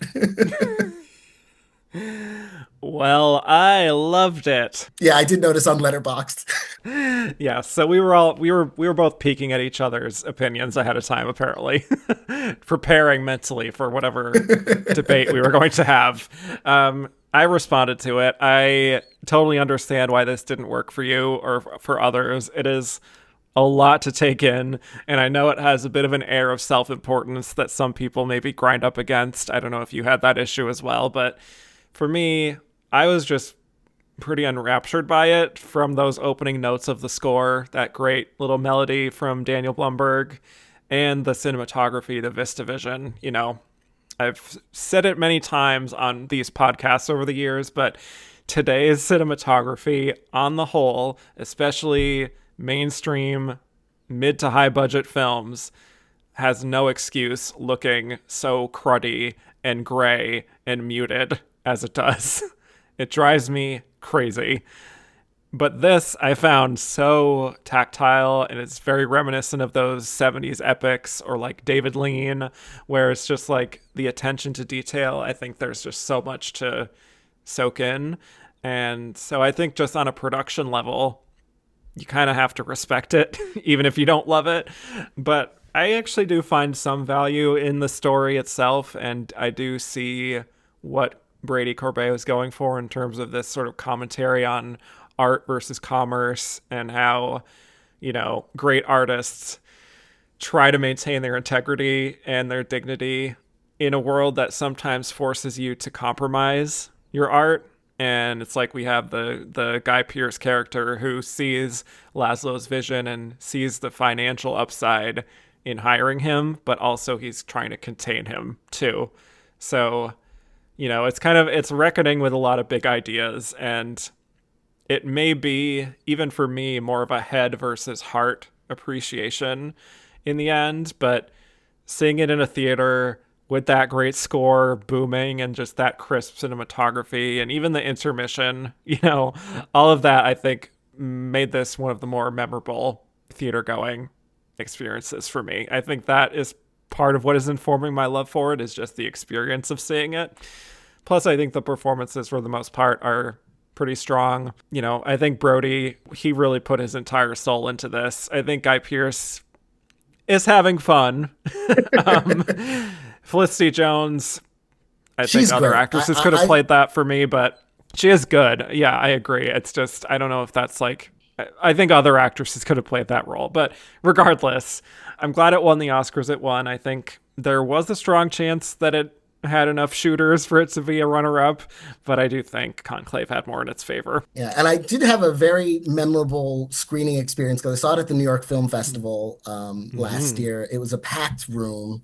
I'm sure. Highly anticipated at that festival. And the intermission gave me this interesting opportunity to kind of take the temperature of the room. Like I wasn't like talking to people, but I was just sort of like overhearing around me. It's like, what do other people make of it? Because I'm waiting for Act 2 to really get good. And everyone else was like, a couple of people around me, I was hearing like, oh, I'm enraptured, and you know, I was like, oh, I'm already supposed to be enraptured. Then this is going to be a problem. Yeah. Yeah, for me, I think the first act is more satisfying than the second. I don't know if you agree with that, but for me, that first act really, the way that builds, very satisfying. The second act, it gets a little off a cliff at times, but I agree. Yeah. But let's get to some questions here about The Brutalist. So Stephen Ward said, what was it about The Brutalist that everyone raved over? Cinematography, sure, but man, was that a slog to sit through. Adrian Brody, sorry, been there, done that. Wow. Well, you have an ally in Daniel here. Yes. You and I versus the world, Stephen. I don't know. I found it, the craft of it, that's what really did it for me, and I found it very hypnotic, but I get why some would find it to be a slog. Totally get it. Another one from Kevin McQueen. Adrian Brody now notoriously holds the record for longest Oscar accepted speech. If you could go back in time, who would you give the opportunity to have that honor? So opportunity to win this particular Oscar, or opportunity to give that longest speech? I think if you could just go back in Oscar history at any point, that's how I'm interpreting this. Well, you can't have. Honestly, I'd let Jack Nicholson talk for as long as he wants to, just because it's Yeah, going to be interesting. that's true. Very good point. Yeah. Well, I'm gonna go ahead and be me and say if I could truly go back in time, I'm gonna change some things around and I'm gonna fix some votes and I'm gonna say Glenn Close, 2018. Make sure she wins that year, and then have her soak it all in that moment, talk about her entire career trajectory, and just, yeah, I think I would have a great time watching that. But that's just me. She basically did that at the Golden Globes, so I kind of already have that, but still. Therefore, review said, were politics the only thing keeping The Brutalist from Best Picture and more awards? Now, this is an interesting question. I'm wondering because again, the film kind of I felt like it was going over my head the whole time, so I didn't really observe its politics very well, or perhaps the AI thing behind the scenes was a bit of a problem. I think perhaps that part of it is what the question's referring Yeah, to, maybe. I mean, I I don't do think think it that. hurt. Yeah, At the time, it was especially, and actually, I think it would hurt more now because I think the opinions of AI have only diminished since, accelerated. Yeah, yeah. yeah, But I really think, because otherwise, I feel like in terms of the kinds of films, it felt like it would have been natural for them to give Anora Best Picture and Brutalist Best Director as the kind yeah. of much showier grander, bigger, more elaborate vision. So I really thought that was going to go that direction until, Sean Baker won a DGA, at which point I was like, okay, he'll probably take the Oscar too. So maybe AI hurt Brady. Yeah, I think a little bit. Yeah, I don't know if that fully just converted a whole bunch of voters who didn't already love the film, but it is an interesting because I think to your point, like if this were the 2010s, I do think Brady Corbet would have won Best Director. But I feel like we're in a new era now for whatever reason. Okay, let's move on to A Complete Unknown. So, beyond Best Picture, A Complete Unknown was nominated for Best Director for James Mangold, Best Actor for Timothy Chalamet, Supporting Actor for Edward Norton, Supporting Actress for Monica Barbaro, Adapted Screenplay, Costume Design, and Sound. And it won nothing. It was actually the biggest loser of the night, 0 for 8. Sorry to Bob Dylan. But yes, A Complete Unknown biopic about Bob Dylan takes place in New York, 1961. As the description reads, against the backdrop of a vibrant music scene and tumultuous cultural upheaval, an enigmatic 19-year-old from Minnesota arrives with his guitar and revolutionary talent, destined to change the course of American music. He forges intimate relationships with music icons of Greenwich Village on his meteoric rise, culminating in a groundbreaking and controversial performance that reverberates worldwide. Timothy Chalamet stars and sings as Bob Dylan in James Mangold's A Complete Unknown, the electric true story behind the rise of one of the most iconic singer-songwriters in history. So yeah, this is our standard music biopic slot that we see get in probably every other year now, I would say. But, Daniel, we famously discussed another music biopic, Coal Miner's Daughter, on my 1980 Best Actress episode. We continue to get more and more of them these days. We'll never stop. We never will, unless we run out of singers somehow. But what were your thoughts on A Complete Unknown? I thought it was I thought it was fine. It was, it was I Okay. thought like it did Well, not better than The inspire me. Brutalist. Yes, Okay. yes. We're And getting somewhere. I think the Timothy Chalamet performance is what really elevates the movie. Because otherwise it feels, a lot of the beats are fairly standard. It's like, no one understands me, man. The artist being so, being Great tortured and impression. they almost cast me. Yeah. But Chalamet is fantastic. I thought, at first I thought him doing a Bob Dylan voice for 2 hours is going to be so distracting, but it was not, and it was convincing throughout. I thought the roles for women were either underwritten or weirdly written. Like the Elle Fanning role, I was like, what is going, like it just felt like back and forth, and and that character didn't really make much sense what her motivations were. And Monica Barbaro, who is also very good, I thought she could have used a bit more substance to the way that character is approached and maybe elevated more in the film. Um, but yeah, it generally felt like a good showcase for those Bob Dylan songs, but as a movie, fine. Hmm. Yeah. I mean, I enjoyed this. I do think it is pretty conventional, but as far as music biopics go, this is kind of like the straight down the middle version of that with like, a strong enough approach to make it like a good enough time at the movies.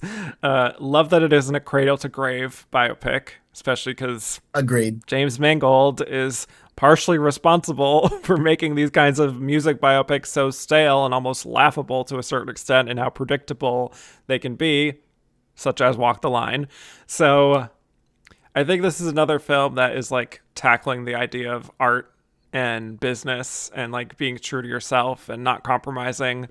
This kind of sent me off on a random tangent as I was looking back on A Complete Unknown, but I had just watched Election for a Woman Robbed a few weeks ago, and we were talking about the idea of how in the 90s, culturally for certain people, it was like the idea of selling out is the worst thing you can do as an artist. So I feel like a movie like A Complete Unknown would have resonated even stronger in that era compared to now, where like now selling out is just like, oh wow, you can actually pay your bills and afford a house. That's amazing. Like, congratulations, you're getting something. If any So, sponsors would like to, me to sell your product on TikTok, Instagram, on my yep, Substack, I'm happy to take benefactors. there you go. That's exactly what I mean. But anyway, I liked it. I think great sound mixing, very immersive. I think Timmy is good. I think I mentioned in my review on Letterboxd that he's channeling some of that punk Ladybird character energy that he had in a great way here. So I feel like as a performance, it is looser and less self-conscious than I was expecting. Kind of to your point of kind of dreading what this could be, but yeah, I don't think he needed Best Actor per se, so I think it's okay that he didn't win for this, but really liked Monica Barbaro as Joan Baez. I feel like for me, there's always in this era, there's always a movie in the Best Picture race that's just straight down the middle, solid entertainment at the movies that is geared towards adults, and most people are going to have a good time with it. But I feel like once the race is over, we just kind of like move on. We're not even going to reassess this a year from now. Yeah, agreed. It's Elvis. It's it's the same thing. Exactly. Although Elvis is Yeah. a Baz Luhrmann movie, so it's not quite as down the middle, but Well, yeah. in Right. its own Baz Luhrmann way. Exactly. A little baffled by the director nomination personally, but Same. Yeah, yeah, that was the only one that, like, of all the recognition that the film got, I don't think it needed that. Like, especially yeah, given how much I like Conclave, of course, I much would have much sooner given that to Edward Berger. I agree. Yes. Okay, Malice doesn't live here anymore. Asks, earlier this year, I met a lovely representative of the boomer generation who saw A Complete Unknown 5 times in theaters. Of this lineup, which do you see yourself revisiting most often? And do you have a beloved Best Picture nominee of any year that makes strangers ask, girl, really? That one?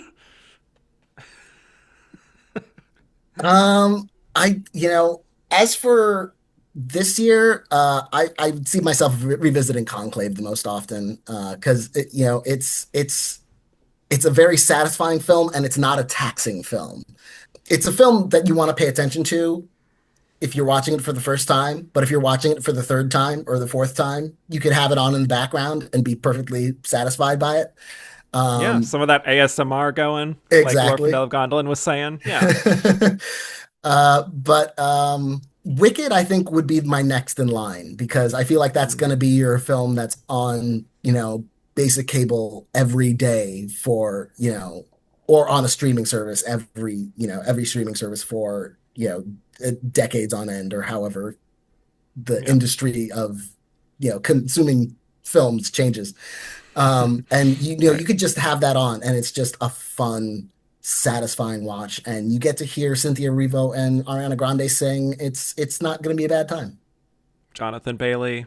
We'll get to it. Correct. Um, yeah, I'll tell you this, actually. The one that I have revisited most from this lineup already is The Substance, which may surprise people, but I don't know. It's just because I saw it with multiple friends. So that's just how it happened. Yeah, probably Wicked. I imagine I'll even revisit it again ahead of For Good. I imagine I would revisit The Brutalist at some point, but hard to carve out that amount of time. Yeah. But what do you think of the other question about like a beloved Best Picture nominee of any year that makes strangers be like, girl, really? Do you have one of those? I don't think I have one that's that I have ones that I didn't hate as much as other people did. Okay. Like I mean I did think like Rami Malek was perfectly fine Best Actor winner, even though Bohemian Rhapsody as a whole is not a great film.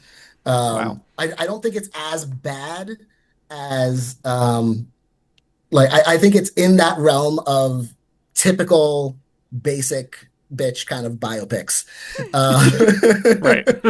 with an elevating performance. I also didn't hate Green Book for what it was, Wow. which it was, and I thought wouldn't have given it Best Picture, but but for as racism 101 for an uninitiated audience, White people. yes. I didn't want to say Yeah. it. I think it does its job reasonably well. Sure. But yeah, I feel like it's the best picture of 1968 and not 2018. Correct. Wow. That's a great answer, because I am a little bit being like, girl, really, to that opinion. But for me, I would say something that strangers might be baffled of me liking a lot. Maybe, even though Glenn is in it, The Big Chill is a movie that a lot of people of my generation, millennials and younger, do not get. Straight up do not understand. Don't care about any of those characters. Think they're all whiny and self-important. For me, I am grooving along to that Motown soundtrack every time. I do care about those characters. I still really enjoy it. I don't know if you've seen The Big Chill, but that's one for me. That's one of my blind spots that I will That's fine. catch up That's on fine. eventually. I do actually have just thought of a weirder one. Uh-oh. Uh-oh. Hot take, extremely loud and incredibly close. Apart from Oh my a lead God. performance that I don't like, I do not like the lead performance. I think the Wow. movie around him isn't bad. Isn't bad. Ringing endorsement. They'll put that on the poster, Yes. Not bad, says Daniel Montgomery. except for the lead. Except for the lead, yeah, but everything around him, not bad. Wow. Okay. Lots of fascinating opinions within that. It's okay. It's fine. Dune Part 2. Let's get to the big one here. So, beyond Best Picture, Dune Part 2 nominated for cinematography, production design, sound, and visual effects. And it won 2 for sound and visual effects. So, here we have the second half of Denis Villeneuve's adaptation of Frank Herbert's Dune. As the description reads, Dune Part 2 explores the mythic journey of Paul Atreides, Timothée Chalamet, as he unites with Chani, Zendaya, and the Fremen while on a warpath of revenge against the conspirators who destroyed his family. Facing a choice between the love of his life and the fate of the known universe, he endeavors to prevent a terrible future only he can foresee. Very curious for your relationship with Dune, which we can call a franchise now, and Denis' take on Dune and how you felt like this compared to the first part. I liked it considerably better than the first part. When I saw the first Okay. film, I haven't read the novel, but watching the first Have film you made me tried to read the understand. novel? I have not tried, but I Because many understood people have how tried and stopped. I understood from watching the first film how absolutely dense the story was, and and that was what I had the most trouble with in the first film, was that it felt like just like info dumps and exposition, and factions and families, and I couldn't really follow it that well. I Mhm. had the subtitles on, or else I wouldn't have figured out who's named who or related to what, or what they're talking about. But once that's set up in Dune Part 1, Dune Part 2 gets to play around in the sandbox that's already established. So I feel like it's a lot more accessible. It's more to the point. I understood the relationships. I understood the characters. Rebecca Ferguson is awesome. Um, Mhm. and so yeah, I really liked it. I was still annoyed because I haven't read the book, so I didn't realize that it still ends on a cliffhanger. So that was a bit Yeah. annoying, but other than that, I liked it quite a bit.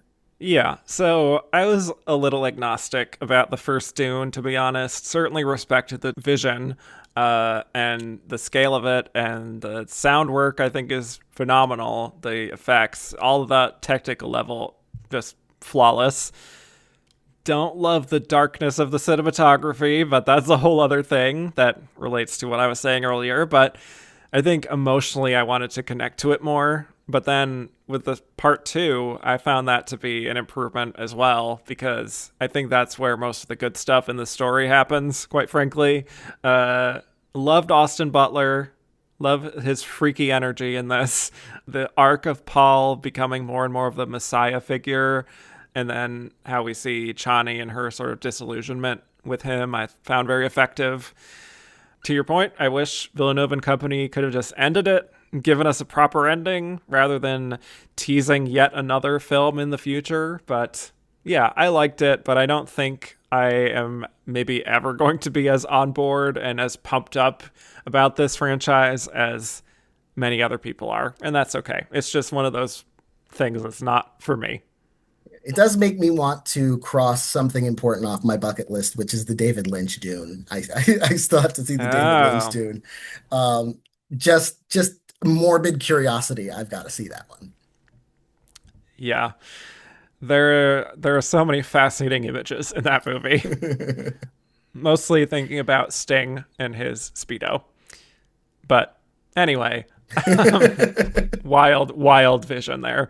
But Sean asks, do you think Dune's reduced nomination total was more because of its early release date or being a sequel? I think yes and yes. I think Yeah, the early why release not date, both? yeah, I think the early release date gave the Academy a lot of time to forget about it, and the fact that it was part two, and they'd already given so much to part one, like they could have seen it as been there, done that. They could have viewed the cliffhanger as like, oh, this is still a fragment of a story, and not appreciated that. So that could have hurt it as well. The fact that they're setting up this franchise as opposed to just a complete thing like the Lord of the Rings was. So yeah, I think it's a little bit of both. Yeah, I think so too. I think the bloom was off the rose a bit. There wasn't that wow discovery factor that I think voters really like. So I think we will revisit part of that when we talk about Wicked, which has its own part two coming this year. So to be continued, so to speak. Okay, let's move on to Amelia Perez. Oh boy, the one everyone was waiting for. Yes.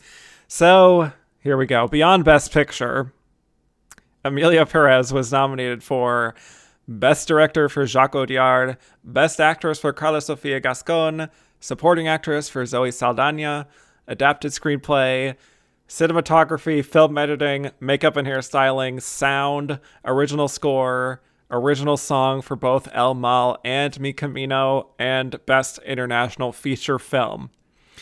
And of those 13 nominations, it won 2 awards, for Zoe Saldana and for Best Original Song, El Mal.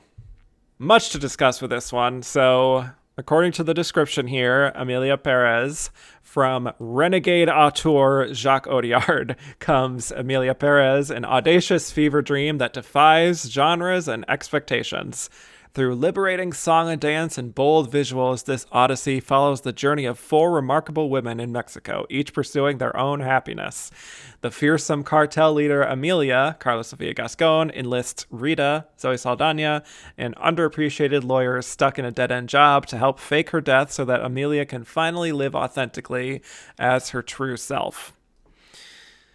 And that's just Act 1. So much discourse with this one. We've been talking about it. We've been teasing it all throughout the episode. It's time to finally dig right into it. What were your thoughts on Amelia Perez as both a movie and as a contender throughout the season? Hear me out. Oh my God, Daniel, you're killing me. What's next? This is the bizarro Brutalist, in the sense that Brutalist I didn't like, and I need to revisit it to see what I missed and what was so great about it. And this one I really kind of liked when I watched it. And oh my God, it's so weird and so just true bizarro that I was just along for the ride. I was down with the film beginning to end, but the discourse happened. And, I started listening to and hearing some of the criticisms, especially from the trans community, talking about what how it fails the trans community. Then, Carla Sofia Gascon kept putting her foot in her mouth. Jacques Audiard put his foot in his mouth a couple times. And I'm just like, oh man, I don't think I like the people who made this either.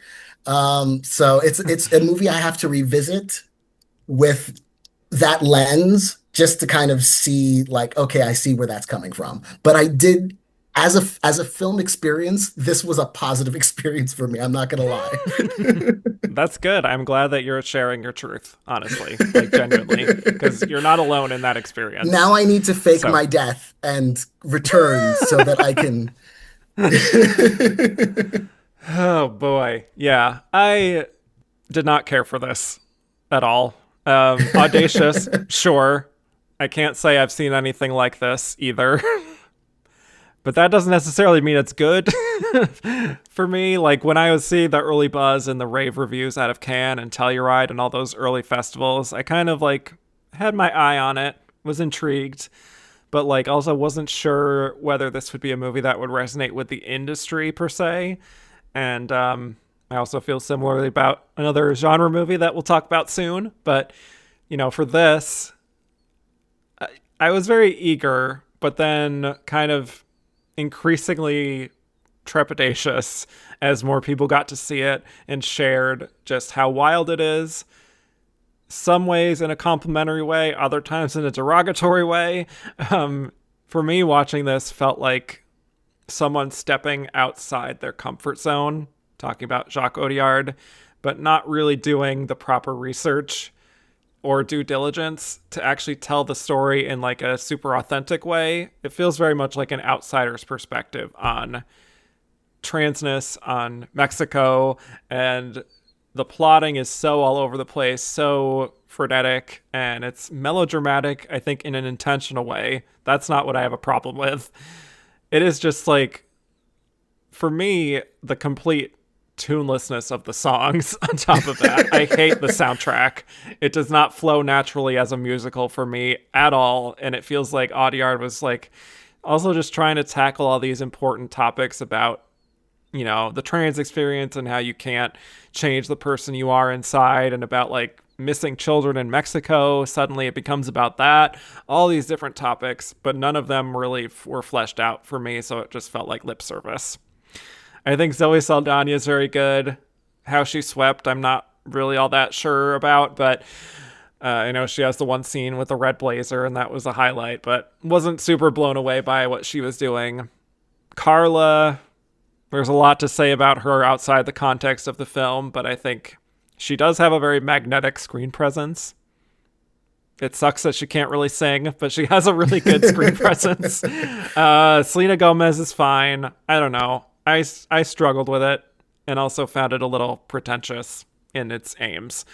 Granted, some of this may have just been, I had been reading a lot ahead of this before I saw it, so that may have colored my opinion compared to, your experience or other people who saw it for the first time at Cannes or Telluride or wherever. So, we're all shaped by our experiences. Some of us shaped more weirdly than others. It's okay. Own it. I love it. Well, Sean said, where do you think that Emilia Perez ended up on the preferential ballot at the end of the day? I suspect it was higher than people think due to its supporters digging their heels in for the backlash, which you kind of said too before this. Yeah, I would say it was probably no worse than fourth. Maybe fifth. I could see a complete unknown. Well, complete unknown didn't win anything, but it got so many nominations. It had that director bid. There was clearly a lot of love for it. So I think maybe one of them would be that 4 or 5 spot. Yeah. In the 4 to 6 range for sure, but probably leaning more towards 4. Regina Phalange said, how many Oscars would Emilia Perez have won if Carla's tweets controversy never happened? We didn't really go into the tweets themselves. I talked about it on the Best Actress episode, so feel free to go back to that. I don't want to repeat myself too much. But yeah, what do you think? Do you think it would have won International Feature if that didn't happen? If it hadn't been for the controversies, not just her tweets, but Jacques Audiard saying things like, "Oh, Spanish is the language of the poor." I'm like, "Oh God." Ay.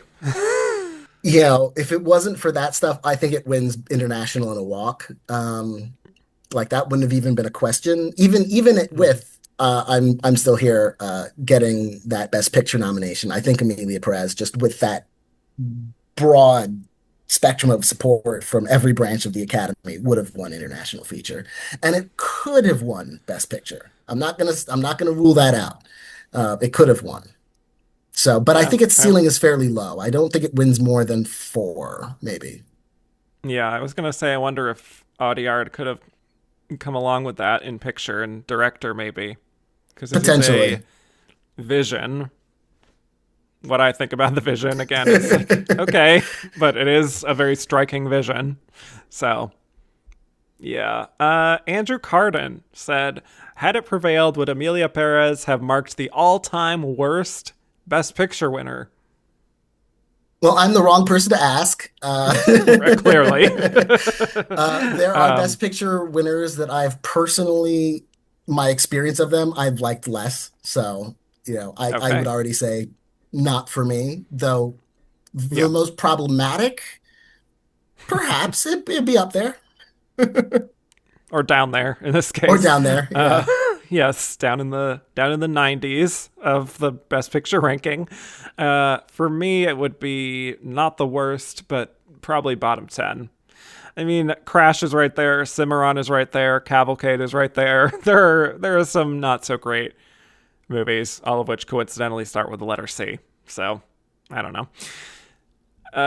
Shall we move on to the next international feature that people seem to appreciate much more? Yes, I'm Still Here. All right, so beyond Best Picture, I'm Still Here was nominated for Best Actress for Fernanda Torres and Best International Feature Film, which it ended up winning. So, this was a very exciting film to track throughout the season. Brazil's first international feature win, which seemed, again, nearly impossible until the Emilia Perez backlash really hit at the exact right time for it to falter. But to speak to I'm Still Here as a film, the description reads, in 1971, Brazil faces the tightening grip of a military dictatorship. Eunice Paiva, a mother of 5 children, is forced to reinvent herself after her family suffers a violent and arbitrary act by the government. The film is based on Marcelo Ruben Paiva's biographical book and tells the true story that helped reconstruct an important part of Brazil's hidden history. So, this was maybe our biggest surprise nominee of the Best Picture nominees. So what were your thoughts on I'm Still Here? Yeah.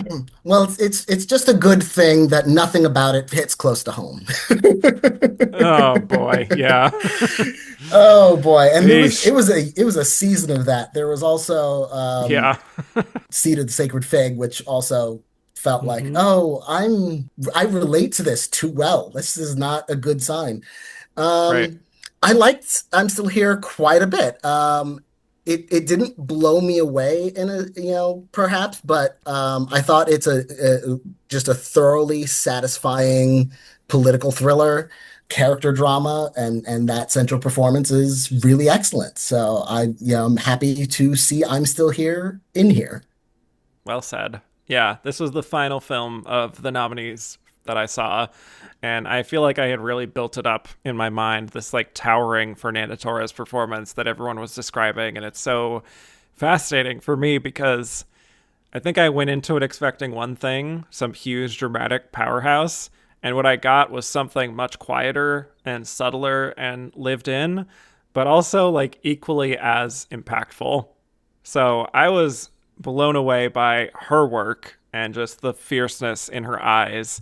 Again, talked about her performance on the Best Actress episode earlier this year. So, but as far as the film itself, maybe it has the structure and the tone of a traditional, earnest drama and isn't making the big, shocking auteur kinds of choices or doing something wholly original, but it is also so sincerely told as a story about like resilience and finding the strength to go on that I think that's what really struck me was how it depicted this like very specific kind of situation and grief even of like knowing that your loved one is gone but then like they could also still be out there, so you're kind of in that limbo area where you're also trying to be like this strength for your kids and then finding the truth. Like it is a very moving story ultimately, and one that I found myself getting quite emotional watching. So yeah, I think it's a very inspiring film without ever really verging into like that classic emotional manipulation to feeling false or corny in that classic sort of 90s Miramax way, if you know what I'm saying. So I loved it, and I loved Fernanda's performance, and watching it a second time for my show really opened up her work even more. So I was just, again, so thrilled that it made it all the way through Oscar season this way, and that I genuinely think Fernanda's performance is what helped propel it into the Best Picture nomination. Oh, absolutely. Yeah. That's one of those centerpiece performances that makes a movie. Yep, 100%. Well, Jimmy said or asked, where do I'm Still Here and Amelia Perez rank among the other recent films to get nominated for both Best Picture and Best International Feature, which were The Zone of Interest, All Quiet on the Western Front, Drive My Car, Parasite, and Roma. Again, my number seven is going to be probably a little surprising. I am bracing Parasites, for whatever you're about to say. you're bracing because it's not Amelia Perez. Parasite's my number Okay. one. Mm-hmm. Drive My Car, my number two. Number three, All Quiet on the Western Front. Number four, I'm Still Here. Number five, Roma. Number six, Amelia Perez. And number seven, Zone of Interest. Again, I will revise this if I see Amelia Perez again and I see what everyone was saying about how awful and problematic it was, or God forbid I like it again. If you But like Zone it of again, Interest, do not tell a soul. Do not tell a soul. Just live with that. Have that be your little secret. yeah. The Zone of Interest, just it was that year's brutalist. It just Mm, I couldn't really understand. Like I understood the jet in general what it was doing. I thought that Best Sound Oscar win was absolutely inspired. yeah. Um, but ultimately, I found it a little hard to, I guess it's weird to say hard to connect with because you're not supposed to really connect that well to Nazis, but like just as a story, like it wasn't carrying me along. And then you have those infrared scenes that I was like, I don't know what these are doing in the movie. So I was Again, another one open to a revisit, open to revising my opinion on. But yeah, Zone of Interest didn't click with me. I would recommend revisiting, personally. My number one is Parasite, easily. Uh, my number two is The Zone of Interest. So here we are again. My number three is Drive My Car. Four is Roma. Five is I'm Still Here. Six is All Quiet on the Western Front. And seven is Amelia Perez. So sorry to Netflix for having all your contenders at the bottom. But yeah, interesting group. Very interesting. Let's move on to Nickel Boys. So, beyond Best Picture, Nickel Boys was nominated for only one other Oscar, Best Adapted Screenplay, which it did not win. So, this was the other Best Picture nominee to not win any Oscars that night. Not that it was expected to, but there you are. But this was another one of our perhaps surprise nominees in Best Picture, even though it felt like more of a solid presence leading up to the Oscars than I'm Still Here. Definitely felt like it was starting to falter in the industry a little, and this was far from guaranteed from my recollection. But the official description reads, based on the Pulitzer Prize-winning novel by Colson Whitehead, Nickel Boys chronicles the powerful friendship between two young black teenagers navigating the harrowing trials of reform school together in Florida. And another part of the film, not in the description, is that it's entirely shot in the first-person point of view. So we're seeing everything through the eyes of these two boys. So a very strong choice that some people responded to, other people's did not. Daniel, where did you fall on Nickel Boys? I did not. I appreciated the idea of the first person narrative and the visual style, and I thought it really should have been nominated for cinematography. But I thought it sort of made it a little less accessible as a story. I felt like there were almost pieces missing. So yeah, I wasn't quite enamored of this one. So and well, yeah, it was just and it's a bummer. It's a bummer of a Well, watch.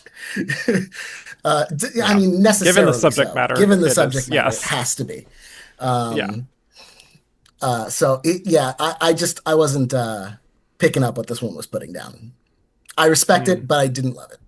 I respected and loved it, firstly.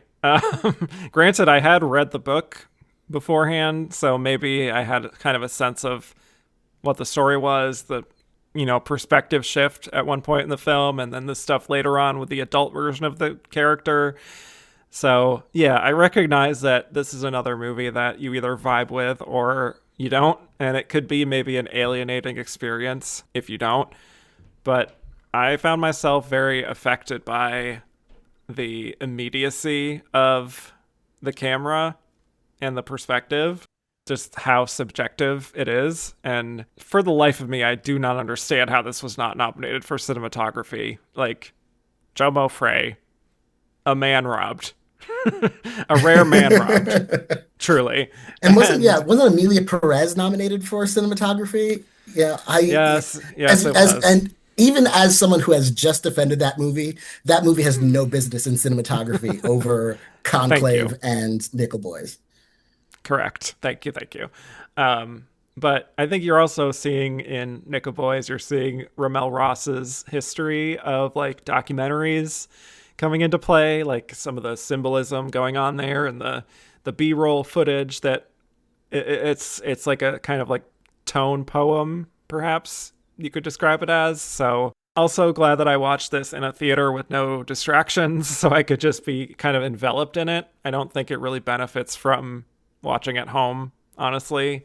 But I really liked it. I think it's very encouraging that this was nominated for Best Picture. And for me, it's a very strong argument for why Best Picture being 10 slots is a good thing, because it draws more attention to this tragedy of what is being depicted in the film. Even if you don't vibe with the actual film itself, you may become more interested in the history of the violence within these schools. So I I will think it say does some good. I Yeah. will say this is a film that I'd actually be interested to watch at home, just because Okay. I'd have access to pause and rewind and sort of Hmm.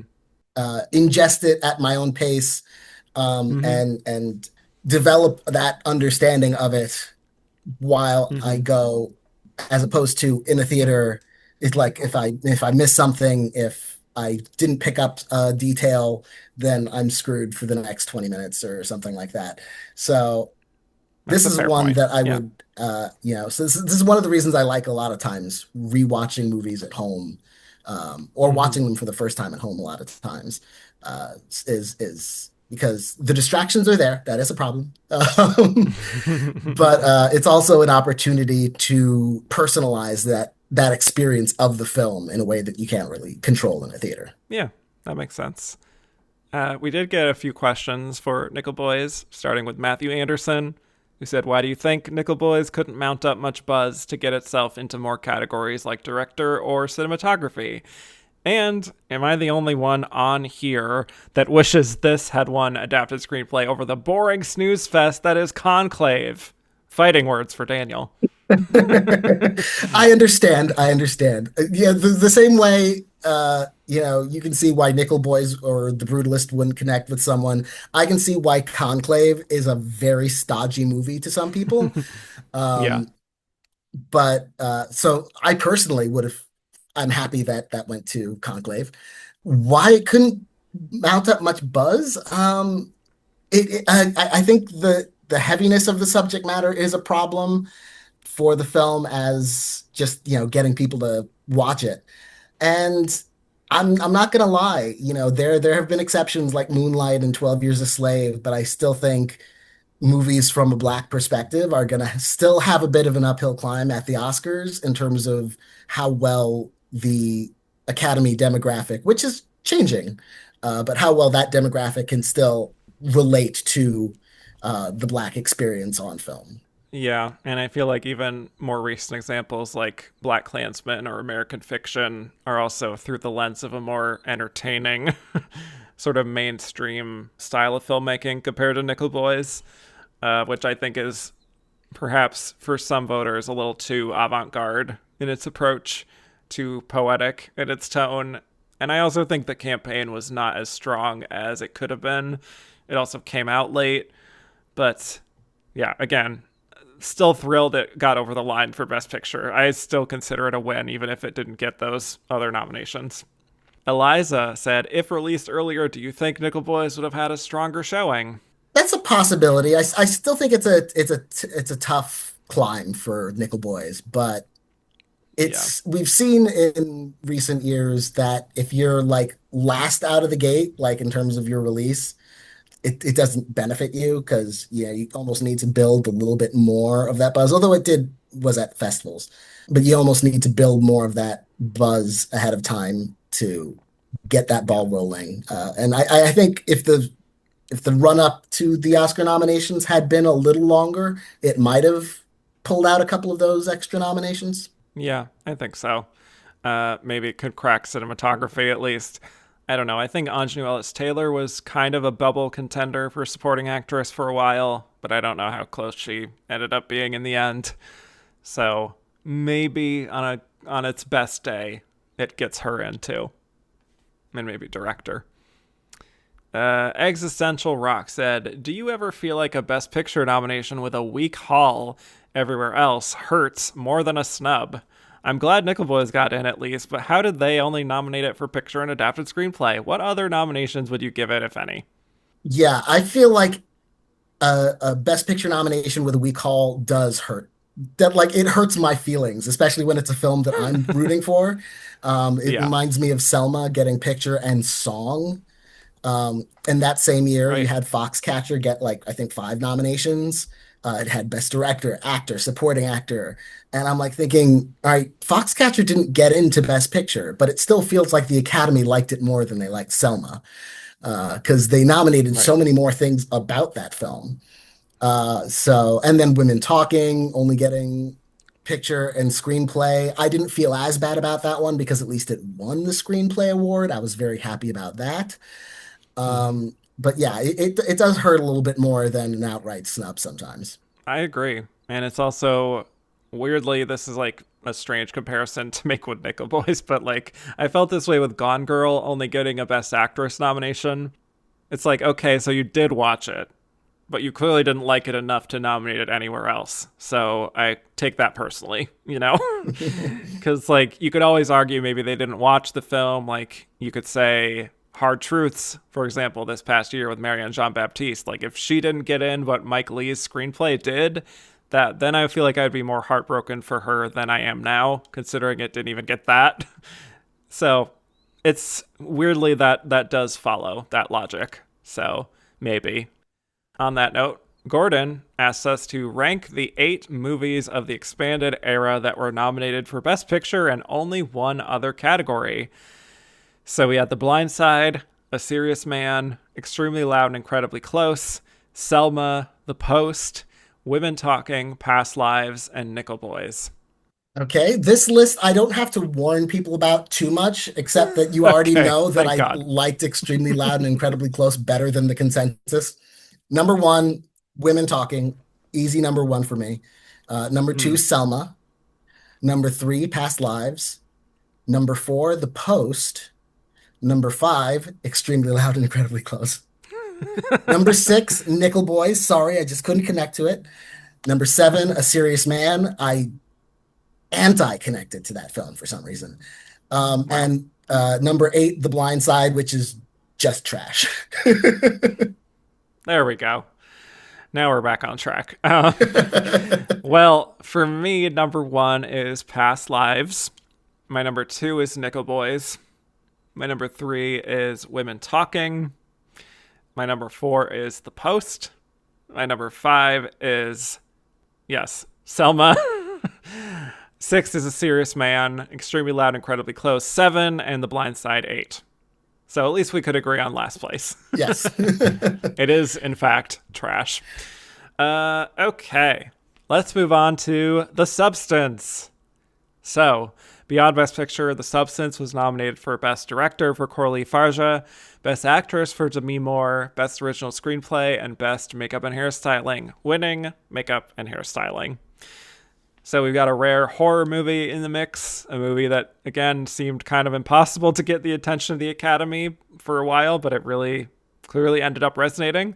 So, description for you. Elizabeth Sparkle, Demi Moore, is a former A-lister past her prime and suddenly fired from her fitness TV show by repellent studio head Harvey, Dennis Quaid.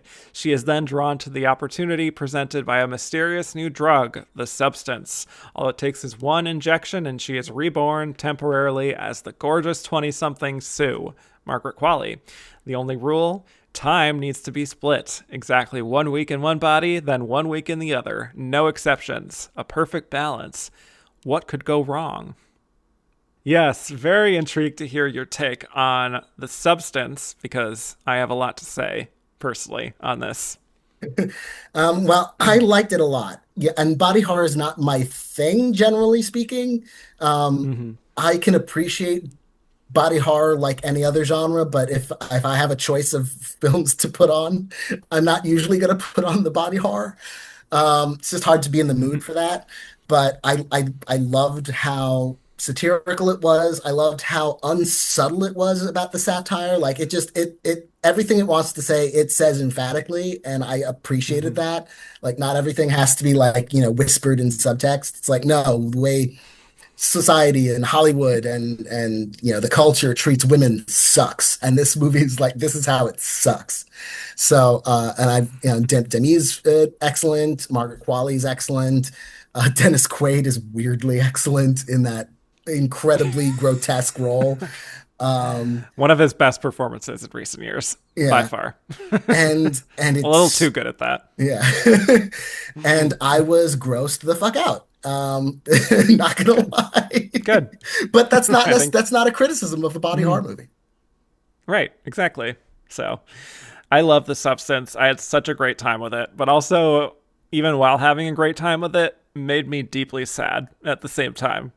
So always love when a movie gives me both feelings simultaneously. Yeah, this is another one, of course, I talked way in depth on my Best Actor series, talking about Demi's incredible go for broke performance here. I do believe she should have won Best Actress, and I maintain that opinion even all these months later. But as a film, I mean, speaking about like a vision, like Carly Farja's vision here is so visually stunning, and it's a very skewed and very warped version of Hollywood, where like it snows in the winter and they have a New Year's Eve show that is just showing full nudity. And it's like, this is not entirely realistic, but I love that it leans into that total, like, almost goofiness at times. But yeah, it's like that very extreme version of what a lot of older women in Hollywood have to deal with as they reach middle age, let alone older age. And I think it really struck a nerve.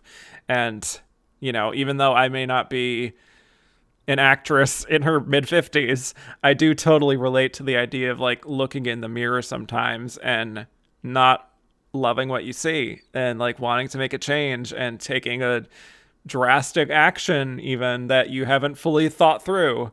And I think to me, the way she portrays all of that with so much, you know, subtlety, but also clear emotion on her face, those facial expressions, they really, really, really hit. And then as the film goes on, it's, you know, we're seeing her start to abuse the substance, and it sort of becomes this allegory about drug abuse in a way too. So that's another kind of sub theme within this that I found really fascinating. I know the ending was too extreme for some people, and I totally get it. But when I was watching that in the theater, having no clue that any of that was going to happen, I was just enraptured. And I am so eager to see what Corley Farjat does next. Just, yeah, bonkers. A bonkers movie and a bonkers ending. And truly, what other Best Picture nominee can you think of where, like, the face of your leading lady is, like, fused with viscera or whatever, crawling to her star on the Walk of Fame and melting into it? Like, That this old ain't your story. grandma's academy, right? I think in Cimarron, maybe, but yeah. Anyway, so glad it got in, not just for Demi, but picture, director, screenplay. That feels like a huge win for body horror. Huge. And the win for makeup, that for me was like the win for zone of interest and sound the previous year, where it's just like, this is one of the most undeniable wins in this category. So, yeah. Can you tell that I loved it? I can tell. Yes. Andrew Carden wants us to do more of a ranking. Rank the horror films nominated for Best Picture: Black Swan, The Exorcist, Get Out, Jaws, The Silence of the Lambs, The Sixth Sense, and The Substance. Now, this is probably going to be informed some by recency bias because, you know, you have a couple of more recent films with a few classics, older classics. But my number one is Silence of the Lambs. I could watch that movie any day of the week and be happy. Number two, Get Out. Number three, Jaws, which I only saw for the first time recently. It was like a year or two ago. Wow. I finally decided to cross that off my bucket list, and it was fantastic. Number four, The Exorcist. Number five, Black Swan, which I adore. Again, there's all killer, no filler on this list. Number six, The Sixth Sense, and number seven, The Substance. I told you how much I like The Substance, so this is not a criticism at all. It's just how this list okay. happened to land with me.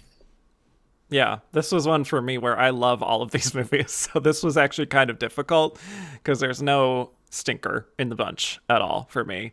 My number one is also The Silence of the Lambs. So something we can both agree on there. Number two, I have The Exorcist, personal favorite of mine. Number three, Jaws. Four, Get Out. Five, Black Swan. Six, The Substance. And seven, The Sixth Sense. But again, love all of them. So happy they all got recognition. Akash said, why do you think The Substance couldn't break into below the lines except for makeup? I would say it was one of the highest nomination ceilings for a horror in recent memory. Could have also given it sound, editing, production design, cinematography, visual effects, score. Honestly, for a film like The Substance, I don't think the ceiling was that high. You know, Right. it was excellent in all of those crafts. But I mean, the fact that I mean, picture, director, screenplay, actress, and the makeup and hairstyling was kind of a gimme. It was so bizarre for a film like that to be so widely embraced by the Academy that honestly, I think five was like you take that and you take that to the bank. Yeah. Yeah, I was gonna say anything like beyond that, it just feels like you're being greedy for a movie like The Substance. Of course, Margaret Qualley was a contender as well, Yes. but yeah, I think it should have gotten most of those too. I would also add costume design. So many great costumes in that movie, but horror is divisive, and I think the industry also may have been slightly less enthused about the movie than critics, perhaps. That's kind of what I was picking up on, but yeah. Existential Rock said, "What movie do you think won Best Picture in the Funhouse mirror version of Los Angeles from The Substance? In their world, did Sue do Anora and beat Elizabeth Sparkle in The Substance?"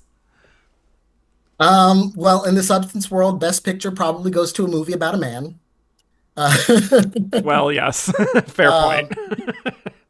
um, probably a genius. So I'm gonna go with Brutalist or Complete Unknown wins in the Substance world. Hmm. But yeah, I do think if the situation is the same, Sue does beat, Sue in Honora beats 100%. Elizabeth Sparkle in The Substance.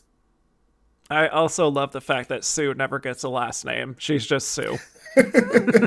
And I hope that's how she is in her career too. She's just like Cher. She's just Sue. Anyway, yeah. I was gonna say Amelia Perez just for the bonkers nature of that movie. But yeah, you're probably right. It would definitely be a movie about a man. Okay, let's get to our last Best Picture nominee, Wicked.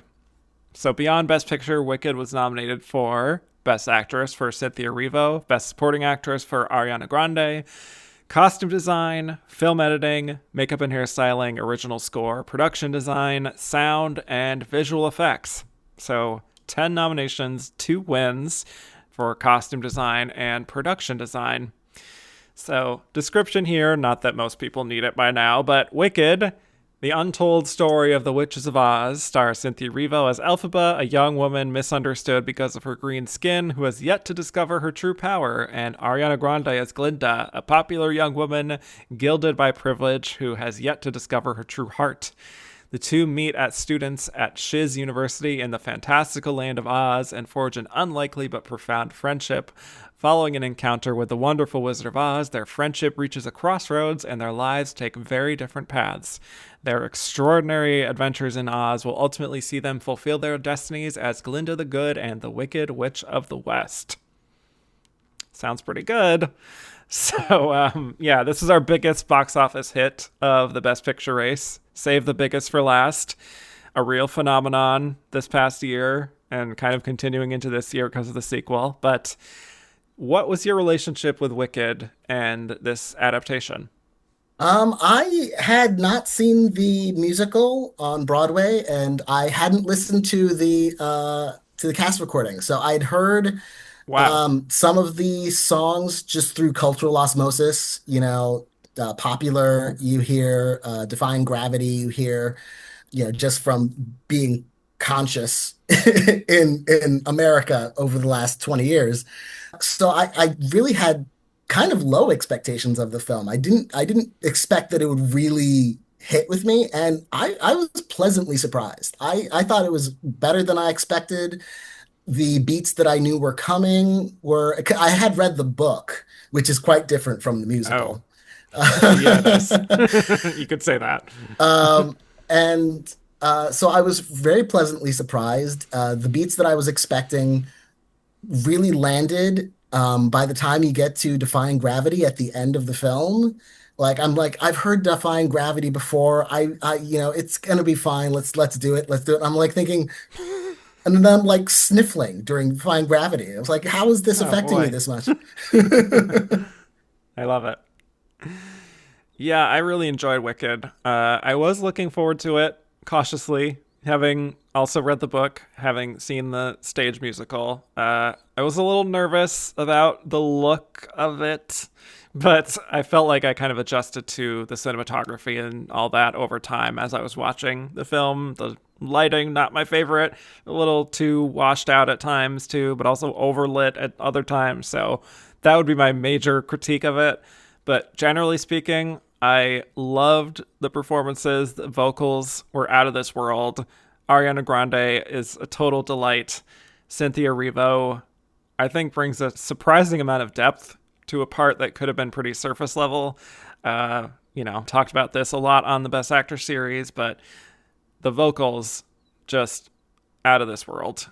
And from Jonathan Bailey, perfectly cast as Fiyero. Absolutely love him. A little iffier on Michelle Yeoh and Jeff Goldblum, to be honest. But yeah, I had a good time with it. It is a little annoying that it's in two parts, but it makes sense that, we have Defying Gravity as the high point to end on. And I can very easily see why it became a hit. So to get to some questions here, Kyle Bailey said, do you think if they made Wicked into one mega 3.5 hour movie, they would have more of a chance to win than waiting for part two? I think absolutely. It's hard to award a fragment of a movie, with the exception of Lord of the Rings, but when they gave 11 Oscars to The Return of the King, they were really, if we're being honest, giving it to all three films, which had that, the continuity of the creative team throughout for the most part. So it was really for the entire achievement. In this case, you've got a part one and you're ending on a cliffhanger and you're like, okay, it's a really great experience, but is that best picture if it's not the whole picture? Exactly. Yeah. I would also argue, though, even if it was, I still don't think it would have won. I just can't really see this specific story necessarily resonating to that best picture win level, per se. I think, to speak very generally about it, I think this property has been a little bit more young skewing in general than the average Academy member might like. We'll see how it maybe gets darker and more thematically mature in part two. But again, it's a to be continued with that. But Mr. Entertainment said, do part ones of any movie stand a chance of winning Best Picture, especially if it's already known that a sequel is on the way? Like I said, it is hard to give Best Picture to half a movie, Yeah. especially if you don't know how the rest of it's going to turn out. Like that's the great thing about The Return of the King is that the Academy had already seen Fellowship of the Ring, Two Towers, Return of the King, put it all together. It's like, oh, this is a towering, no pun intended, achievement overall. In this case, you're considering part one, and part two is still kind of a mystery. It's you don't know if it's going to stick the landing. So it would be odd for a film to win Best Picture for part one and then part two, face plants and they're like, oh well, we gave it's sort of Best Picture. Um, so yeah, I don't know how likely we are going to see a part one win Best Picture, especially if it's not its own self-contained story. Like you got like The Godfather and The Godfather Part Two, like those are self-contained films. Yeah. Yeah, as opposed to Wicked, which is to be continued. Right. I think unless it is a super concrete ending that feels satisfying, it's just not going to happen. I think there's always going to be that nagging feeling for people of like something is unresolved here, so I can't vote for it until I see whether it sticks to landing. Yeah. But Zoe G said, what do you believe the chances are that Wicked Part 2 will be nominated given the first film's nominations and wins? Now this is a complete mystery to me because I haven't seen the stage version or listened to the soundtrack. So I'm actually very eager to see what happens with it. Although I do hear that Act Two of the play, you can confirm this or not, is the weaker half of the play. Um, Correct. so that's going to be a problem. And It'll probably have more padding than part one had. Yeah, and they're Um, adding more original songs. yeah, so So, it's the risk of faceplant is greater.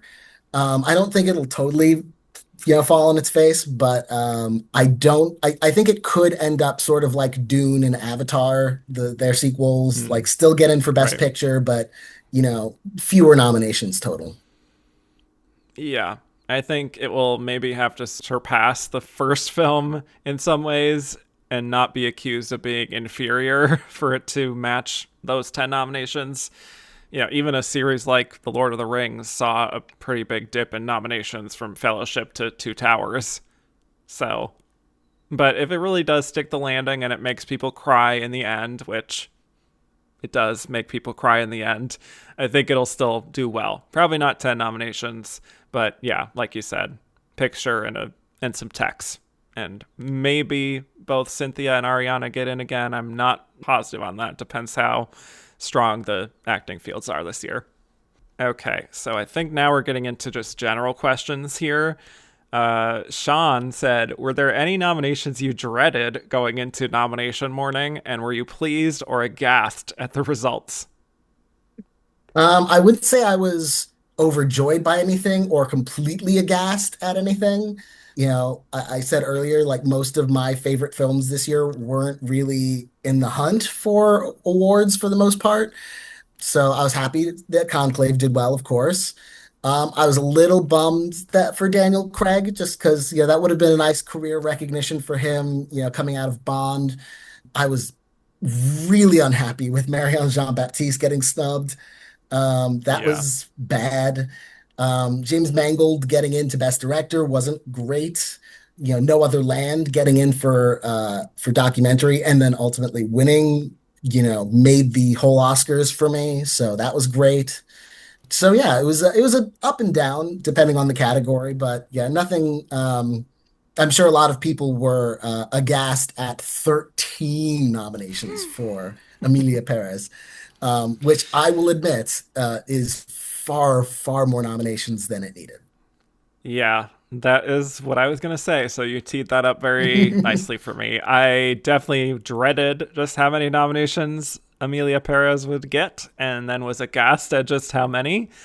I think we were very close at also getting Selena Gomez in here too, and therefore tying the all-time nomination record, which would have been horrifying for me and for history. But yeah, I think a lot of what you said, I agree. I was also very upset that Marianne Jean-Baptiste did not get nominated, and I think history will not look kindly on her being snubbed. But yeah, like we've been kind of saying, the kind of like the international and the different, you know, riskier choices, all those nominations were very exciting for me. Amar said, in a year of five, which films make it? Best So Picture five, that yeah, is. so I thought of this and I figured Anora, Brutalist, Conclave are in. After Yeah, that, it's a little tougher. Amelia Perez probably just on the strength. So it's really about yeah, that fifth slot in which I was torn between Wicked and A Complete Unknown. And given the director nomination and how Wicked didn't get into director or screenplay or editing, I'd say A Complete Unknown gets that slot and Wicked pulls the Dreamgirls and gets nine, but without Best Picture. great comparison. Yes, I have all those five right down the line. Honora, Conclave, Brutalist, Amelia Perez seem like 99% locked in as four of the five. And it's just a question of that fifth slot between Complete Unknown and Wicked. And Complete Unknown doing as well as it did above the line. I think there was clear passion for that movie. Like it got in at SAG. It got in at BAFTA in a few of the five too. So, maybe I failed to really consider just how much passion that kind of movie would have for like top five, but clearly it did resonate with the right demographic of the Academy. So this is a fun inside question for me. A throwback, if you will, to the Best Actor series from Jimmy. Which Best Picture nominee was filmed on location inside a woman's soul? So, for those who don't know, a reference to Susan Hayward and her various melodramatic titles of the 40s, one of which was described as filmed on location inside a woman's soul. Whatever that means to you, that is valid. The correct answer, I think, very obviously, is The Substance. Yeah, pretty much. Yeah. But to the Academy's credit, a lot of films with protagonists being women this year that you could apply this to. So maybe the bar is in hell, but but it's not something. only It's progress. In location inside a woman's soul. It comes from a female writer and director who was nominated for both. So that's Yes. you don't always get Great that. point. A lot of times the women's stories that get attention at the Oscars still have very masculine cast or crews behind the scenes. Yes. Very good point. Yes. Okay. Mazel Brav said, what order do you think the vote totals ended up in? Well, obviously, Anora number one. We've concluded Conclave number two, Brutalist three. I've got Amelia in four, Complete Unknown five, Wicked six, Substance seven, I'm Still Here eight, Nickel Boys nine, and Dune Part Two. I actually have at last place. Wow. I have most of that ranking as well, except I actually have Dune Part 2 ahead of I'm Still Here and Nickel Boys.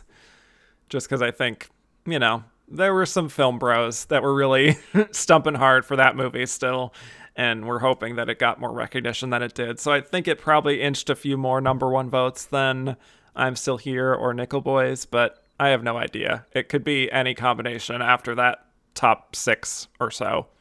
Well, this one is more for me, but you can answer this too. Adam said, with some distance, how have your Best Actress opinions changed?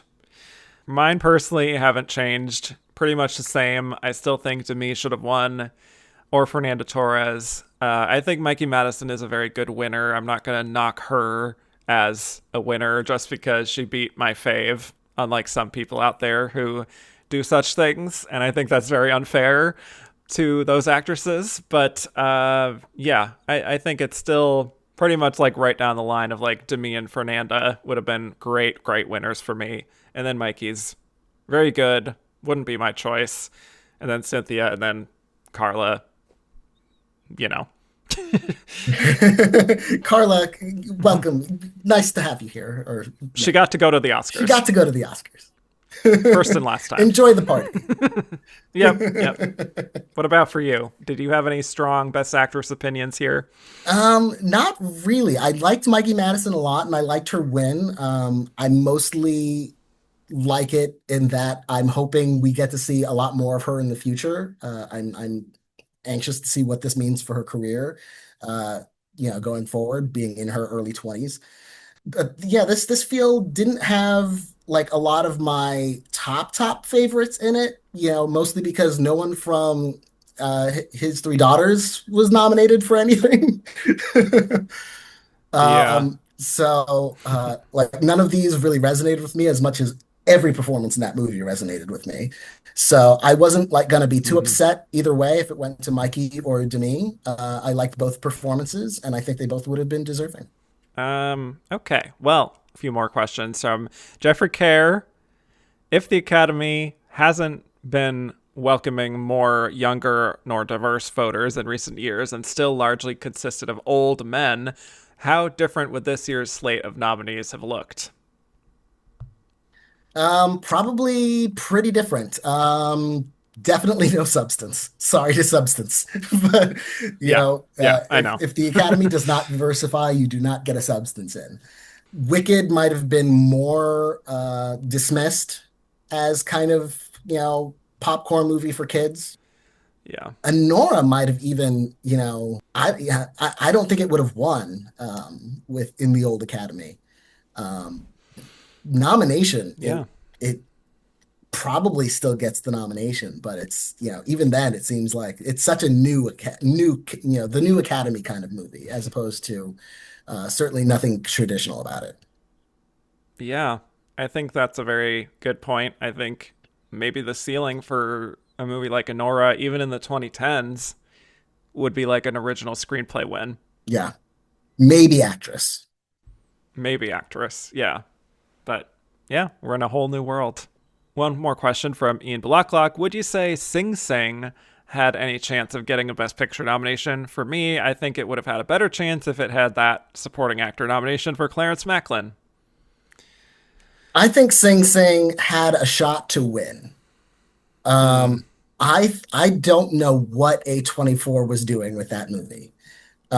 It was in theaters early in the year. It's like, okay, that's, you lose a little bit of steam, but you can pick it back up like Coda did. But then it was like MIA from theaters. It wasn't streaming anywhere. No one was talking about it.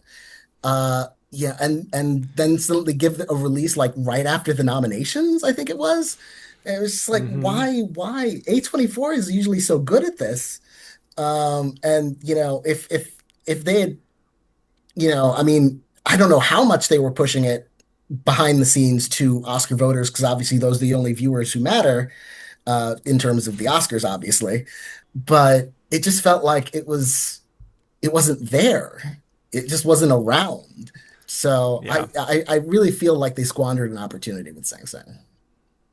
Yeah, I think they dropped the ball, and I think that's something a lot of people have been talking about. They were even saying it while it was happening, that like, what is A24 doing? Because they have a real winner potential on their hands, and yet such a weird strategy, like you said, the release. They also had The Brutalist, which they clearly prioritized. They did. After a certain amount of time, so that makes it hard. Sometimes it is just, we don't want to play with you anymore. And they just get that new shinier toy. So yeah, but I think it was probably 11th or 12th for Best Picture. I don't expect it to be any lower than that. I think it was right on the cusp.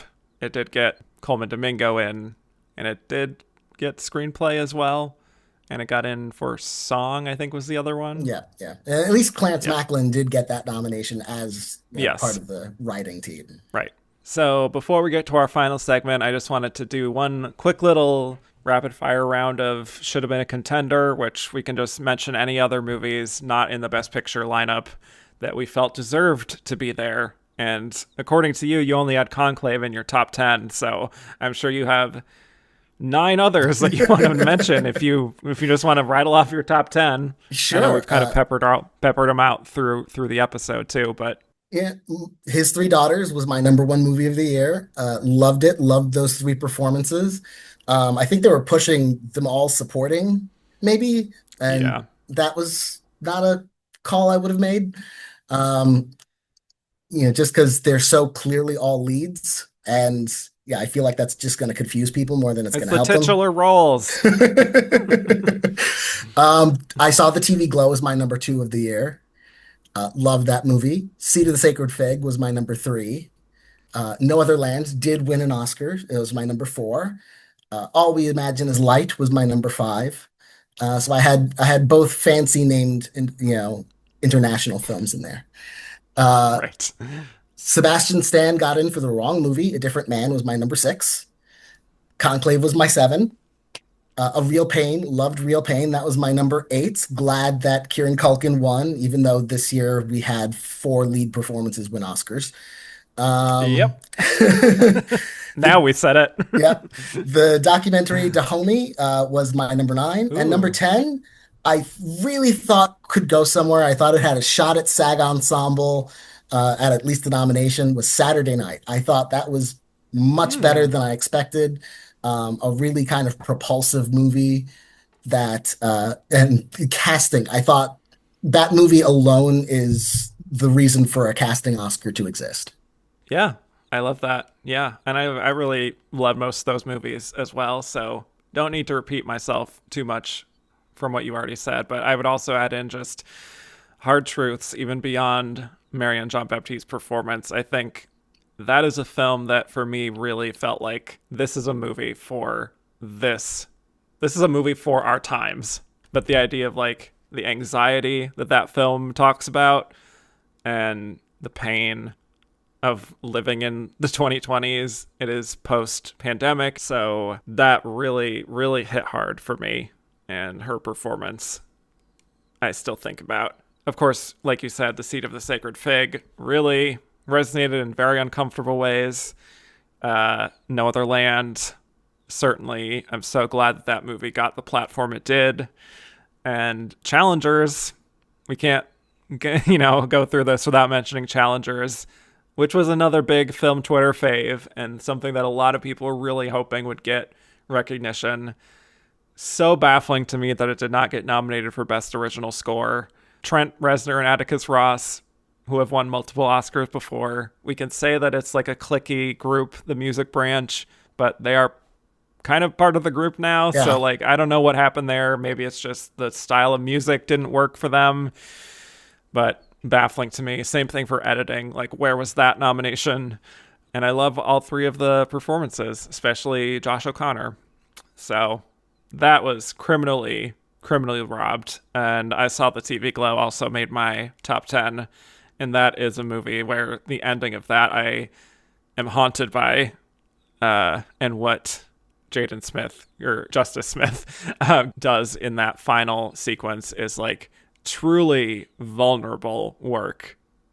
Yeah, he's my best actor of the year, personally. Yeah, exactly. And Flow. I loved Flow. I was so thrilled that just this wordless, dialogueless movie about a cat struggling to survive would be so beautiful and lyrical and just weirdly resonate in these ways, and also have a little bit of that uncomfortable resonance of climate change. We had a lot of really fascinating stories from this year that I think the Academy they appreciated some of them, but also I think they dropped the ball in terms of nominating a wider breadth of the great stories here in favor of loading up all those nominations on Amelia Perez, for example. Now, Flow is your ASMR movie. Flow is your ASMR movie. Yes. Oh my God. Yes. Absolutely. Yes. I would like to just download that as an audio track and just listen to that at night. But yeah, interesting year. Very interesting year. But now we've arrived at our final segment where we will give our verdict as to whether we feel Anora was the correct Best Picture winner or if it should have been Conclave or possibly another film if we want to do a third-party candidate here. But what do you think, Daniel? I think I know your answer, but provide your reasoning. Conclave is the movie for me. But honestly, it's one of those movies I feel like its reputation probably improves for having lost Best Picture. Just because, it is fairly traditional. So I feel like it would have, raised a lot of the criticisms of the old-fashioned Academy. So I think Anora was kind of the right winner for the moment, even if it's not the right winner for me personally as, my favorite film. Gotcha. Yeah, that makes sense. I personally think Anora ranks a little higher for me at the end of the day and will hopefully hold up as a inspired choice as a Best Picture winner. But I also think Conclave is the more enjoyable film-going experience and would probably gravitate towards rewatching Conclave more often than I would Anora. So it is tough. But I think I would probably rank Anora higher on my ballot. I would probably put The Brutalist number one if I was just because when I was in the heat of the season, I was really, really into The Brutalist. I think that slightly has decreased over time, but maybe a rewatch might, pick that back up again. So I'm not feeling as rapturous as I was at the time. But I think I am happy with Anora's win in the end. And you've inspired me to watch The Brutalist again sometime soon. Wow! Just because I've been meaning to do something with my newsletter and start a second opinion series of films that either I loved that everyone else hated, or films that I hated that everyone else loved, and give them a second appraisal and see what I think. With the passage of time. Amelia Perez is also probably on that list for the opposite reason. I was going to say, I feel like you have several candidates from what we've discussed today. Yes. But I love that. That's a really fun idea. Thank you so much, Daniel. I so appreciated talking with you about this. And I do genuinely respect you and appreciate your opinions. And even if they don't always agree with my own, I think they all are very well reasoned, and I respect that you stick to your guns in this way, because not a lot of people do. There's a lot of groupthink out there in film Twitter land and elsewhere, so I just wanted to say that to you as we wrap up. Well, thank you. I really appreciate that. That means a lot to me. Yeah. So, hope you had fun Had a looking lot back of on fun. this season. Yeah. But where can people find more of you and your work on the internet if you wish for them to find you? Yes, they can find me on Substack.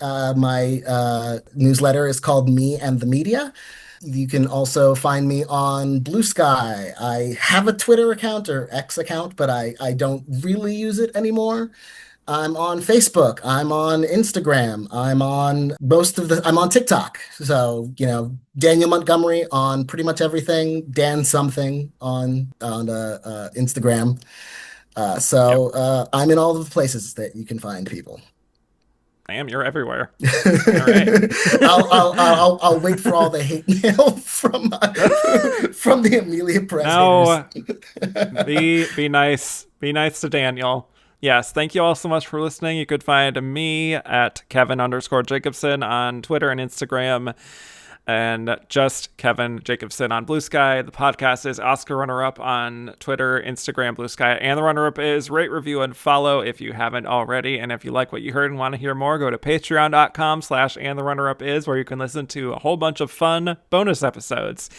And you can also listen to The World According to Glenn, my new podcast, all about the career of Glenn Close.